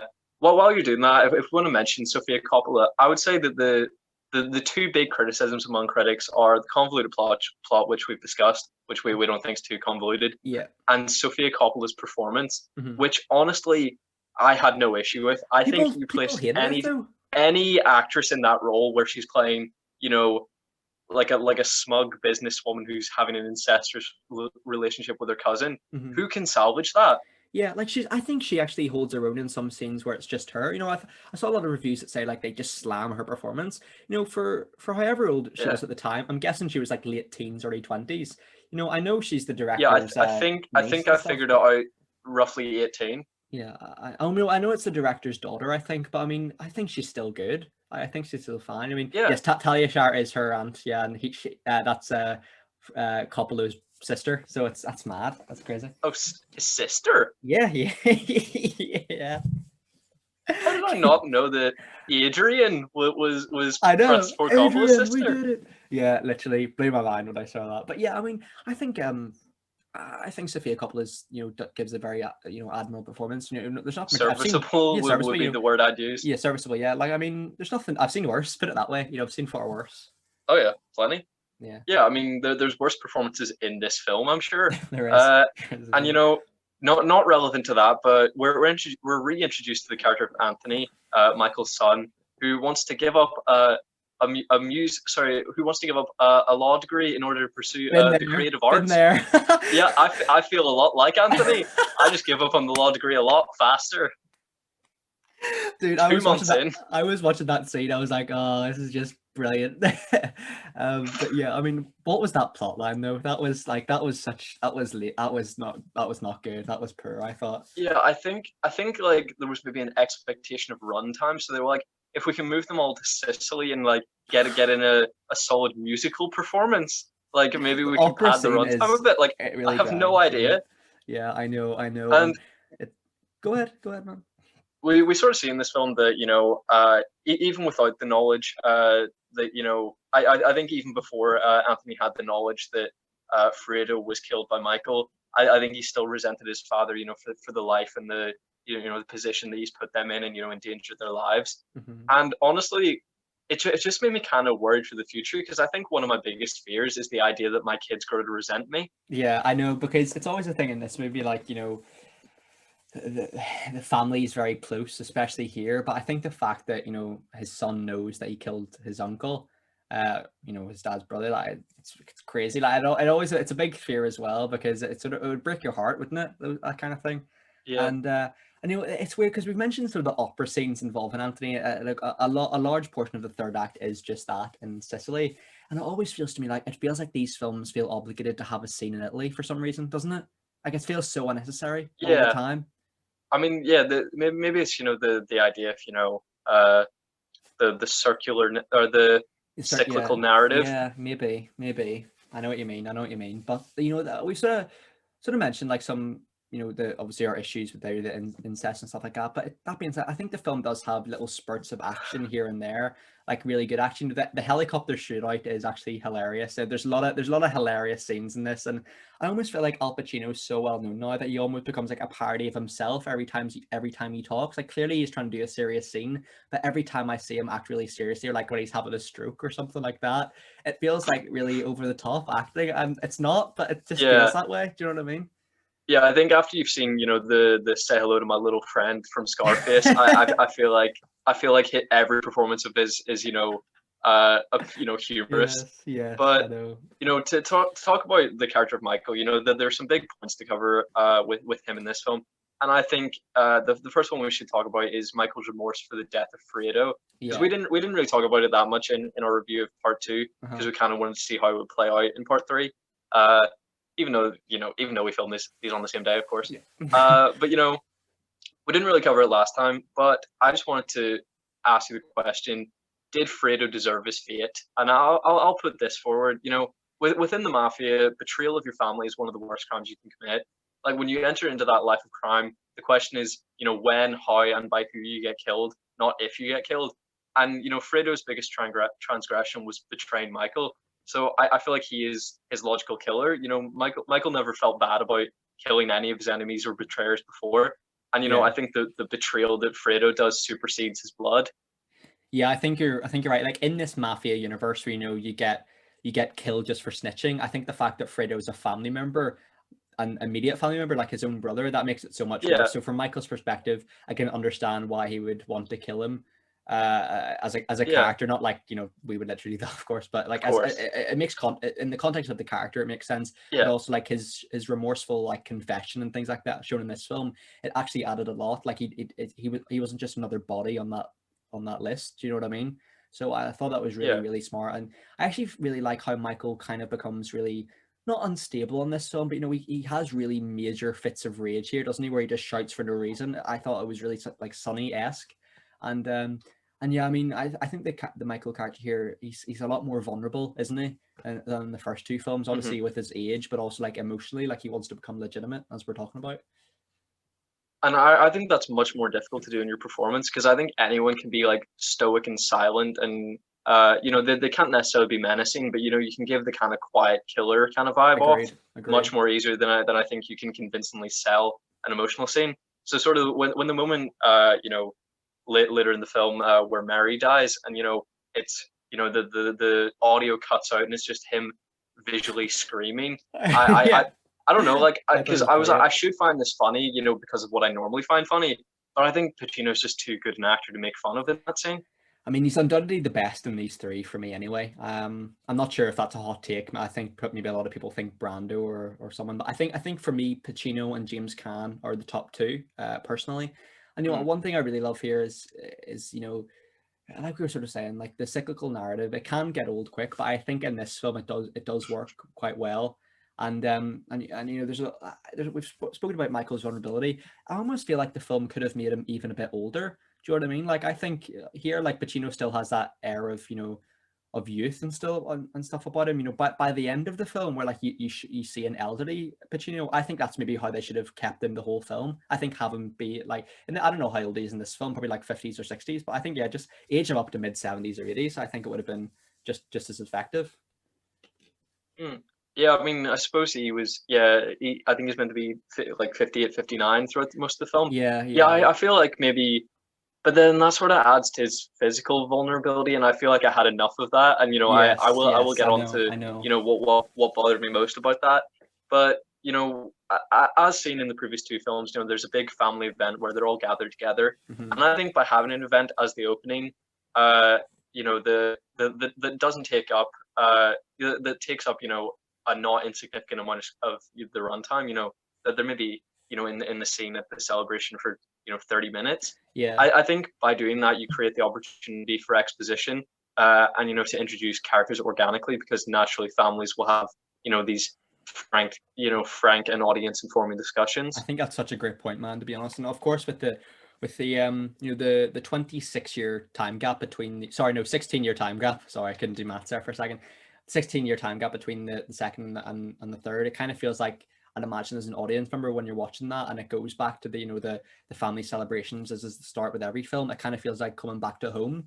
You're familiar with that family gathering, and it does provide excellent exposition. It reintroduces you to old characters, be it Enzo, Johnny Fontaine, those kind of things. And it really did remind me of the first film when we see here an aged Michael, an aging Michael, Don Corleone. It really did remind me of Vito, like just that whole setting as well. People coming into his office wanting to speak to him, those kind of things. And yeah, I think opening a film like that, just any film in general, where you just have time to gather the characters and have the characters speak and have the characters interact, it's always a win in my book. It's always a strength. So yeah, massive kudos from me. Yeah, and there's an exchange between Mary and Michael, which I think is, you know, a point of strong criticism, and it is a fairly dreadful scene dialogue wise, and also the actors are clearly like dubbing themselves, you know, like it Yeah, isn't quite in sync, and you know, it's a bit too loud to it's a bit match the off. mouth, so Yeah. it is a bit off. But Michael says, I would burn in hell to keep you safe. If hell exists, you're going there, mate, Yeah, yeah, but this, yeah, no, regardless. 100%. He's probably got like 50 to 100 people killed. To be honest, maybe probably more. But yeah, I mean, the scene's made so much more awkward because that is the director's daughter as well. So he's clearly had that scene in mind, that his daughter, like he wants his daughter to be in that scene. That's so strange. But I mean, yeah, it really, I'm glad it doesn't take up too much time in the film, but it still takes up a big proportion of it where it's too much still. And Oh, have we moved into the incest now? we have, I lost, you I've know, went in there. I've went in there, mate. okay. Because Go for it. I before I was referencing Michael, by the way, like her Okay. dad. Sorry, my mistake. My mistake. Did I say No, Vinny or Vincent or whatever? I just got the two mixed up there. But My yes, apologies. I think it is an appropriate time to move on Let's to do the it. incest. Let's do it. And when it initially starts, I was like, yeah, the scene where he says he exclusively takes 8-year-olds on dates. I was already like a bit like this is fucked, and then I Yeah. realized that they were biological cousins, and I was like, this is more fucked. Yeah. And then I was like, maybe it's just weirdly directed when they had like on the mouth kisses and they were calling each other cousins. She was making dreamy eyes at him. I'm like, maybe it's just a really weird performance. And then they have the infamous gnocchi makeout They scene, do. where they're Infamous. just slowly massaging pastry, Yeah. and I felt physically ill watching them. He has his hands on her. They kiss. She comments to him, "Nice jacket." And then by the end, of course, to jump on massively, but for in regards to I that felt sick. the Mary character, her demise actually did really surprise me. I wasn't really expecting it. And we've talked Yeah, about massively. Michael's reaction to that, where it's just no noise. It's just him going like I found it quite funny, but I can understand, it is a very serious scene. But it actually really surprised me. Do you know what I mean? And I didn't expect it to go there, to be honest. Yeah, because I fully expected Michael's death just because of the name of the new recut version, which is Death of Michael Corleone. the Godfather Coda, the death of Michael Corleone. So that did not shock me whatsoever. But the death of Mary really did. Yeah. I mean, I was desperately hoping that the incest wasn't going to continue. And if she needed to die for that to happen, so be it. So be it, exactly. But and if we want to talk about her brother Anthony and his opera. I kind of would have found it quite funny if Anthony had no musical talent when he performed. When he first performed, like when he says, "I've got a gift for you, Dad," and then he's just shit. I think that would have been funny. He's actually good. And like, I'm sure I wouldn't have been able to tell the difference though, because there's a scene in Citizen Kane that's very famous because it ends with with Charles Foster Kane, standing up and him being the only one clapping within this audience. Yeah. So, the performance of Susan Alexander is meant to be famously terrible. And I was listening to it, I was like, this is fine. So I really just don't think I have an ear for opera. I don't know what's meant to be good. It's not my thing whatsoever. But I think it's funny you mentioned just before that point you said about the recent re-edited title is called Death of Michael Corleone. Apparently the original title for this movie in 1990 was like The Godfather Part III, The Death of Michael Corleone. I was like, what a spoiler that would be. Do you know what I mean? And yeah. With these films, so does it kind of feel like to you like it's building up to Michael dying at the hands of his own family member or something? Because I kind of felt like in this film it was going to play up to Vincent just brutally kills him or something like that. Because it felt like these films are building to Michael's ultimate demise, but it really never kind of feels like that. Of course he loses his daughter, that's a massive thing. But then it just fast forwards, a couple decades, and it's just him in lovely, beautiful Sicily, surrounded by a couple of dogs, and he just dies peacefully like his father. It kind of felt like not like an anticlimax, but it kind of felt like the movie was building, or this franchise was building to some sort of shootout or a betrayal to the extent of Fredo or something like that. Yeah. What were you thinking? I have a fair bit on this. To me, the ending of the film is dreadful, where he just slumps over in the chair and dies. We've invested at this point 9 hours in this character, and for him to just slump over in his chair, I thought was pathetic. Like, it's the method of the death I have a problem with, not the death itself. Because to me, it makes perfect sense that a saga that chronicles his entire life would end in his death. You have before crime, his rise in crime, his fall, and his death.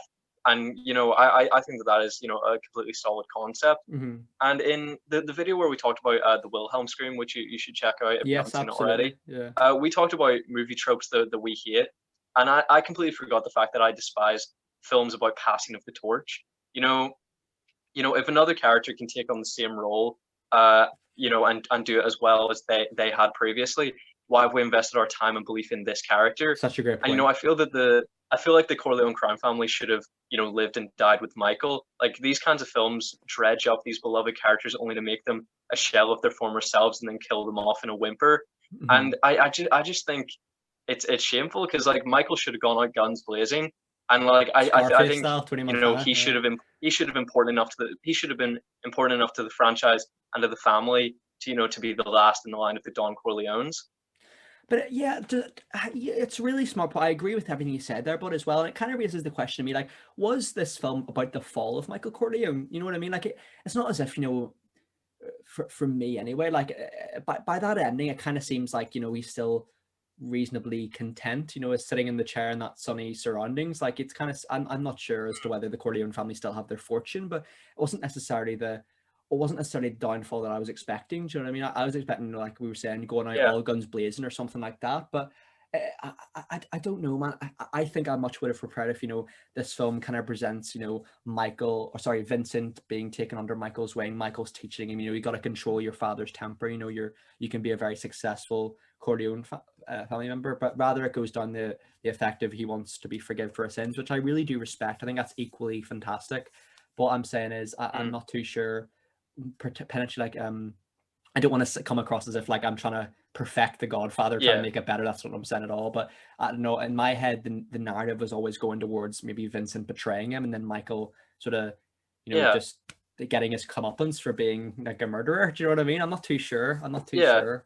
I think that would have made definitely as much, if not more, sense, because he was the one responsible for killing Fredo, so it would be just desserts if another family member killed him. And also he makes a comment earlier in the film, after the helicopter massacre, and he says that I kind of respect the person responsible for it, because the young generation takes over from the old. That's just how it goes, through whatever means that has to be, it happens. Mm-hmm. So it felt like that line was building to that, and I honestly had no idea how Michael was going to die, but I didn't expect him to just slump over in a chair like of old age. I was like, I honestly thought it's one of the worst endings I've ever seen, especially to a franchise where every movie is this long and you're so invested, and then it just comes up with that. Like, if there are two things that I would have accepted, him going out guns blazing, which honestly would have been the much preferred one.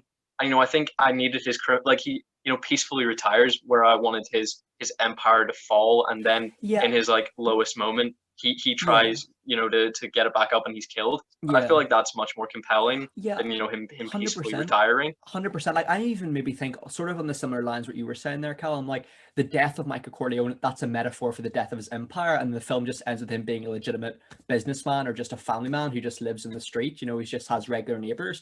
I think maybe the death of Michael Corleone, maybe that's what the film's alluding to, like the death of the Corleones as we know it occurred in this film. Like, Michael tries to make them legitimate and stuff with the Italian enterprise, like Immobiliare, I think it's called. But like, I think like we were saying, Bud, it was supposed to mirror Vito's death in the first film, where he's playing in the peaceful countryside of Sicily, and then he just keels over and dies. But it really felt like I kind of forgave it in the first film because I knew there was two more coming. But with this film, there's no sequel. And it was funny. And I don't like, at that point that was funny. When I was watching this, that's just embarrassing. And I you can't do a fourth film without Pacino. You just can't.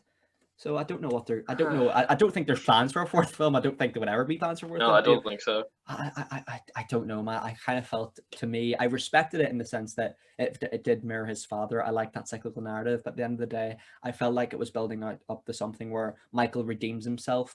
But I'm not sure. He kind of did, but he kind of didn't. Like, he learned the sacrifice when his daughter died. He learned that that was taken away from him. But then the movie really, I think it makes a mistake by just cutting to like immediately like 20 years on. Like, something was missing there for me, I think.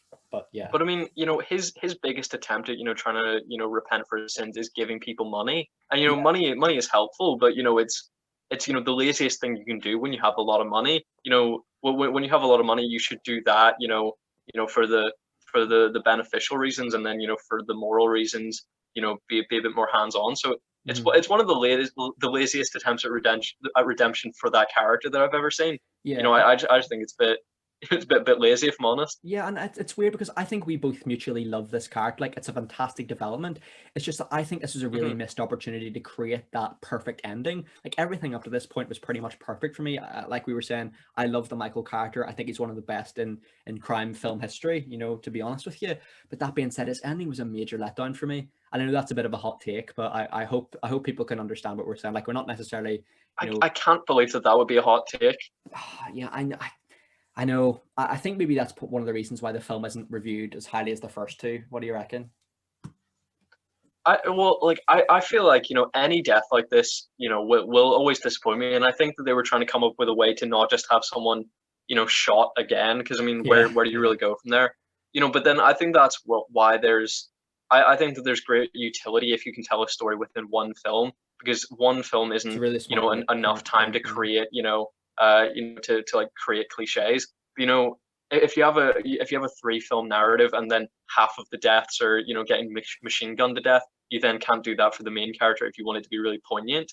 But you can't have someone slump over in their chair of old age and like that's not going to be poignant for, this mobster character. Yeah. You want to see them, you want to see their death while they're in their prime, guns blazing, doing what they love or what they're good at. Yeah. Not just like, 100%. 100%. reflecting on their life, dying of 100%. old age. And you know what makes it even more a little bit insulting to me, buddy? The camera actually is so far away from Michael Corleone. They don't even show his face when he dies. It's just from like, it has to be at least like 20 feet away. It's just, it's such a weird shot to have as the final shot of this franchise. Do you know what I mean? Not just the movie, the franchise. Like, it's so strange. Like, just from a distance and in sort of the left-hand corner of the screen, just keels over. It's just such a letdown, Yeah, I honestly. think if they'd done an extreme close up on just like his eyes closing or something, and then it was like open to interpretation, I feel like that would have maybe been, a Poignant, little more bit more poignant. forgivable. Yeah, Yeah, agreed, because 100%. if you sort of see the life drain from this person's eyes, and their eyes closed, it's a little less, embarrassing. Yeah, I agree, 100%. Any more remarks from you, man? Just a couple. I Go think for that it. the biggest issues with these films in regards to, the ability to follow them is that, all pretty much the entire cast of the villains, the other dons of the other families who are usually the antagonists, who are, responsible for these plots of these conspiracies. They're all very old, you know, white men with white hair. In And I suits. just cannot tell them apart. Yeah, Like, I you know, know, exactly. I hope that doesn't come across bad, but they are entirely interchangeable, and I don't know what's happening because there's four different men who look identical in this film, and like, there's like three people responsible for the plot, for the plot, to manipulate Michael, and then there's a fourth guy who's an assassin. Three of those four people look identical to me, Yes, I and I 100% just could agree. not follow. No, I They're think, just throwing out all these names that I can't connect to any faces. I had no yeah, idea what was 100%. going on. And again, I think the film sort of spends needless time on surrounded by like the Catholicism in Sicily, and the whole church scene there. Well, it needs to spend more time in giving us answers to these characters. Like, who are they? Do you know what I mean? Like, the film is like, we sort of mentioned that this is a short film compared to the first two. This film's still 2 hours and 40 minutes long. Like, that, to have characters that we can't distinguish. That's not. I don't think that's an excuse when you have a film this length, which clearly there's time to have these characters introduced and explained in a way where we don't have to go on Wikipedia and look up who they are. Do you know what I mean? Like, maybe that's my ignorance to it, potentially. I apologize if it comes across that way to viewers, but I don't know. I felt like, to me, again, this film is too long. It's just too long, isn't it? To be fair, I'm sure we missed a lot of details because let's be honest, like when you see such an unapproachable length, you kind of disengaged a little Yes, bit. no, that's Like true. That is I'm true. sure the reason I didn't get the guys' names is just because I wasn't paying enough And, attention. and you And know what of it is, course man? we're taking notes and everything. Yes, and you know what it is, man. Like, I don't want it to come across as if we're hating on these movies. Like, we're definitely not. We're just putting out our opinions, and we've mentioned this a lot in like Yeah, in our review of the first two. Do you know what I mean? Like, we can still we can respect that these movies. They're very important movies in terms of cinema. And there's some great performances in there. It's just there's things that for our taste didn't really. I suppose I'm not sure if I'm articulating that right, but just for our taste, it wasn't inclined to our enjoyment. If you know what I mean. yeah, yeah. I think they're revolutionary for for their time, Hundred and I'm percent. sure people were potentially more patient with films back then. Titanic being 3 hours long wasn't, that didn't make that film unapproachable to people. Yeah. So, I think just a few decades ago, this kind of film was really appealing. I mean, not necessarily this film, but definitely The Godfather and Godfather Part II. 100%. So I feel like maybe 1,000,000%. we're just not built for it. Yeah. But aside from the death of Michael, the methodology of that, I would say my biggest criticism of this film is the inconsistency to the rest of the trilogy, which we've mentioned already. Yeah. Sometimes that's a good thing with films. Sometimes the first is so different. Sometimes the third film is so different that it's refreshing because you have plenty of franchises where either it's usually the first one or the third one is the best. It's very rare that the second one is the best, but usually the original is the best. The second one or the third one are worse. But sometimes you get lucky with a brilliant third one. This is not necessarily the case here. Sometimes it's refreshing, but clearly here it's a mistake that it's so different. It doesn't even feel like the same universe. It doesn't. It feels like it more belongs in the realm of Goodfellas or something like that. I don't know. That's where I was sort of leaning towards. I suppose that's maybe helped by the sort of the more modern setting of the 70s here, the late 70s, I think. But I do think you're right. I think these films, although fantastic films, I do think they do slightly progressively get worse for me personally. And I'm sure when we go on to ratings, we'll mention or we'll rank the three, of course, in relation to each other. But yeah, I know what you mean.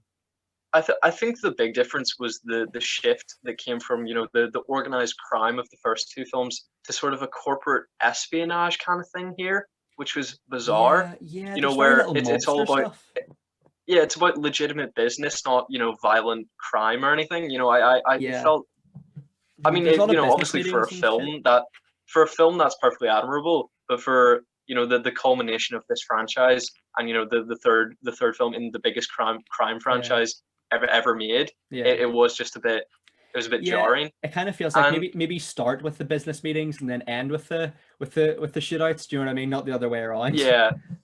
Kind of feels like a de-escalation. I think that according to what Francis Ford Coppola, the 2020 recut of the film vindicates the film as part of the Godfather trilogy, and from what I have heard, it does sound like an improvement. And to be honest, I'll be very curious to watch it. I don't think it cuts out the incest weirdly, because I feel like if you want to make the film better, that's 20 minutes that you can chop out. I feel like they just wanted to give Mary something to do. Give her a romance with literally anyone else that isn't related to her, please. Yes, 100%, 1,000,000%, man, totally. And I think the incest and the film's lack of significant moral criticism of it significantly lowers the film's quality for me, because never before have I seen incest be a romantic plot point. Like usually it's either a character's dark backstory or it's a horrific realization later in the film.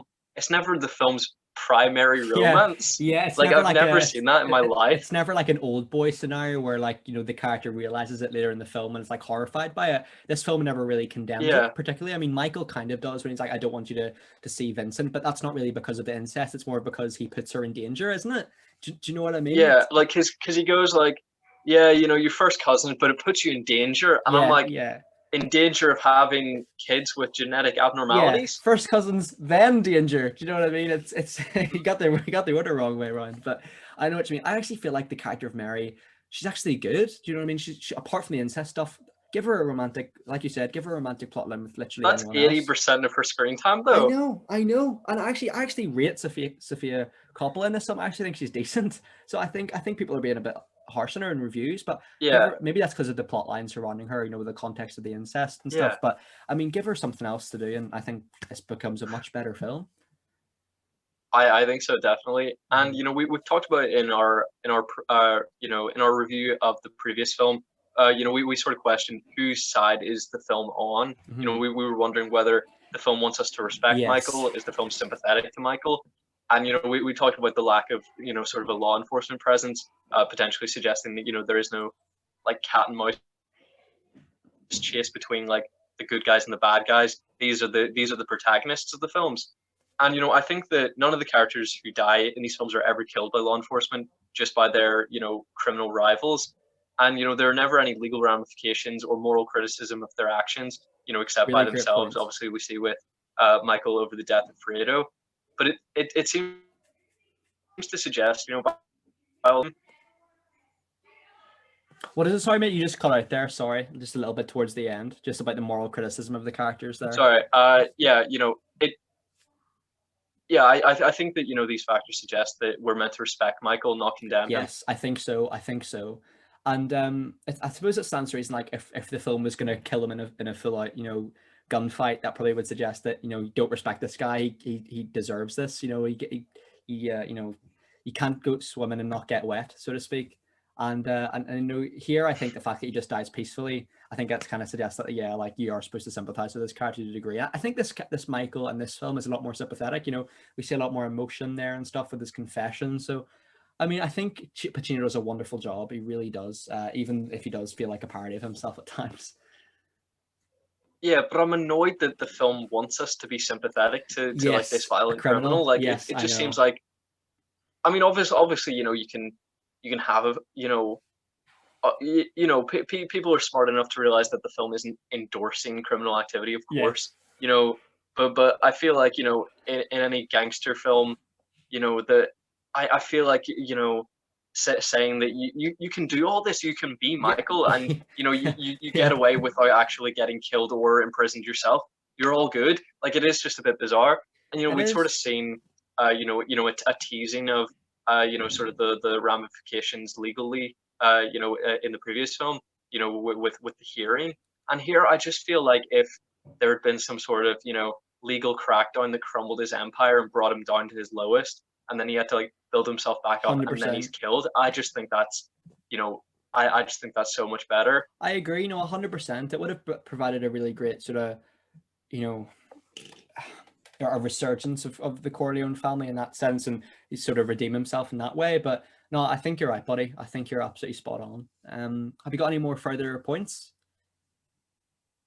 No, nothing further from me. So Matthew, do you want to go ahead and rate the film? Absolutely. So I think this film, although a little bit disappointing towards the end, I think it starts off really strong. And there's a lot of scenes in this film I think are absolutely spot on, absolutely fantastic. Of course, we've mentioned Pacino's performance. I think here is his best performance actually. And of course, it's great to have Diane Keaton, Talia Shire back as well. And I think the real, like we sort of mentioned earlier in the review, I think the references to previous films feel really earned here. And although the ending is very sort of lackluster, I think it's not definitely the worst third film of a trilogy I've ever seen. And I think it did have a nice finality to it by the end, to be honest. But I think for me it would round off at about an 8.5. I think for quality and enjoyment, roughly. The incest really doesn't help matters. But yeah, probably an 8.5. Yeah, I will have to definitely rate them on those two factors, and with quite a significant difference. I think there's of course issues with the dialogue. There's the incest.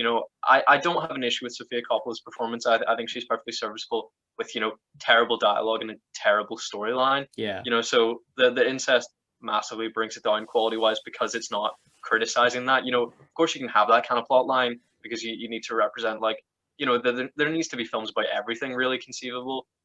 So yeah. that does happen. It makes sense to have that in a film. Make sure to criticize it. That's all I'm putting out there. 100%. Make sure that you're saying this is not a good thing. So that definitely decreased the quality for me. It's inconsistency with the rest of the franchise.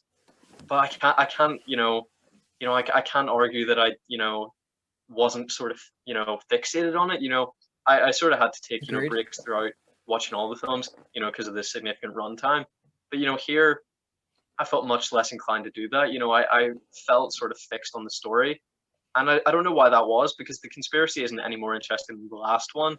And the acting I think by Pacino is better, but across the board it's not as good. But with Pacino, I think it's his best performance of the trilogy.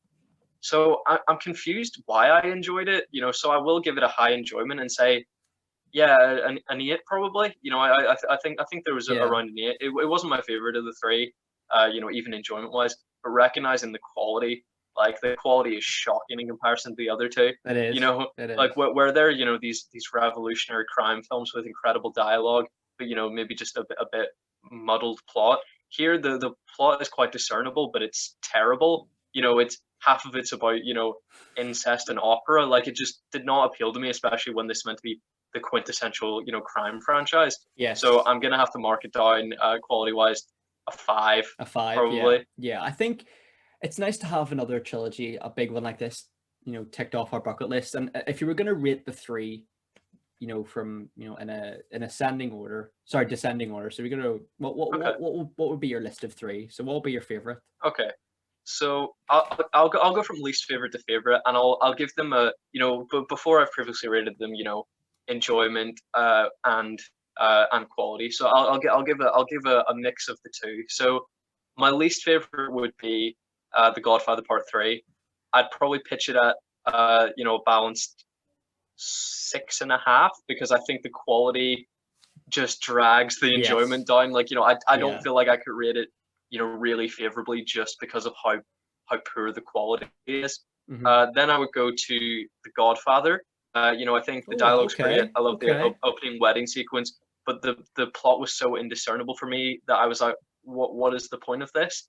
There's obviously a bunch of iconic moments, and it's a quintessential film, and it really informed what will be the future of the crime genre, but it just didn't appeal to me Fair personally. enough. Fair But enough. I would still give it like it's my second favorite of a brilliant thing, of a brilliant franchise. We talked about the difference between you know how much you enjoy something versus how people present it to be. So Yeah. it didn't meet Yeah. my expectations. I think it's overrated, but that's because it's rated as the second greatest film of all time, and I'm like, yeah, it's really good. It's not the second greatest film of all time in my opinion. Yeah. So I'd probably even it out at a balanced 8.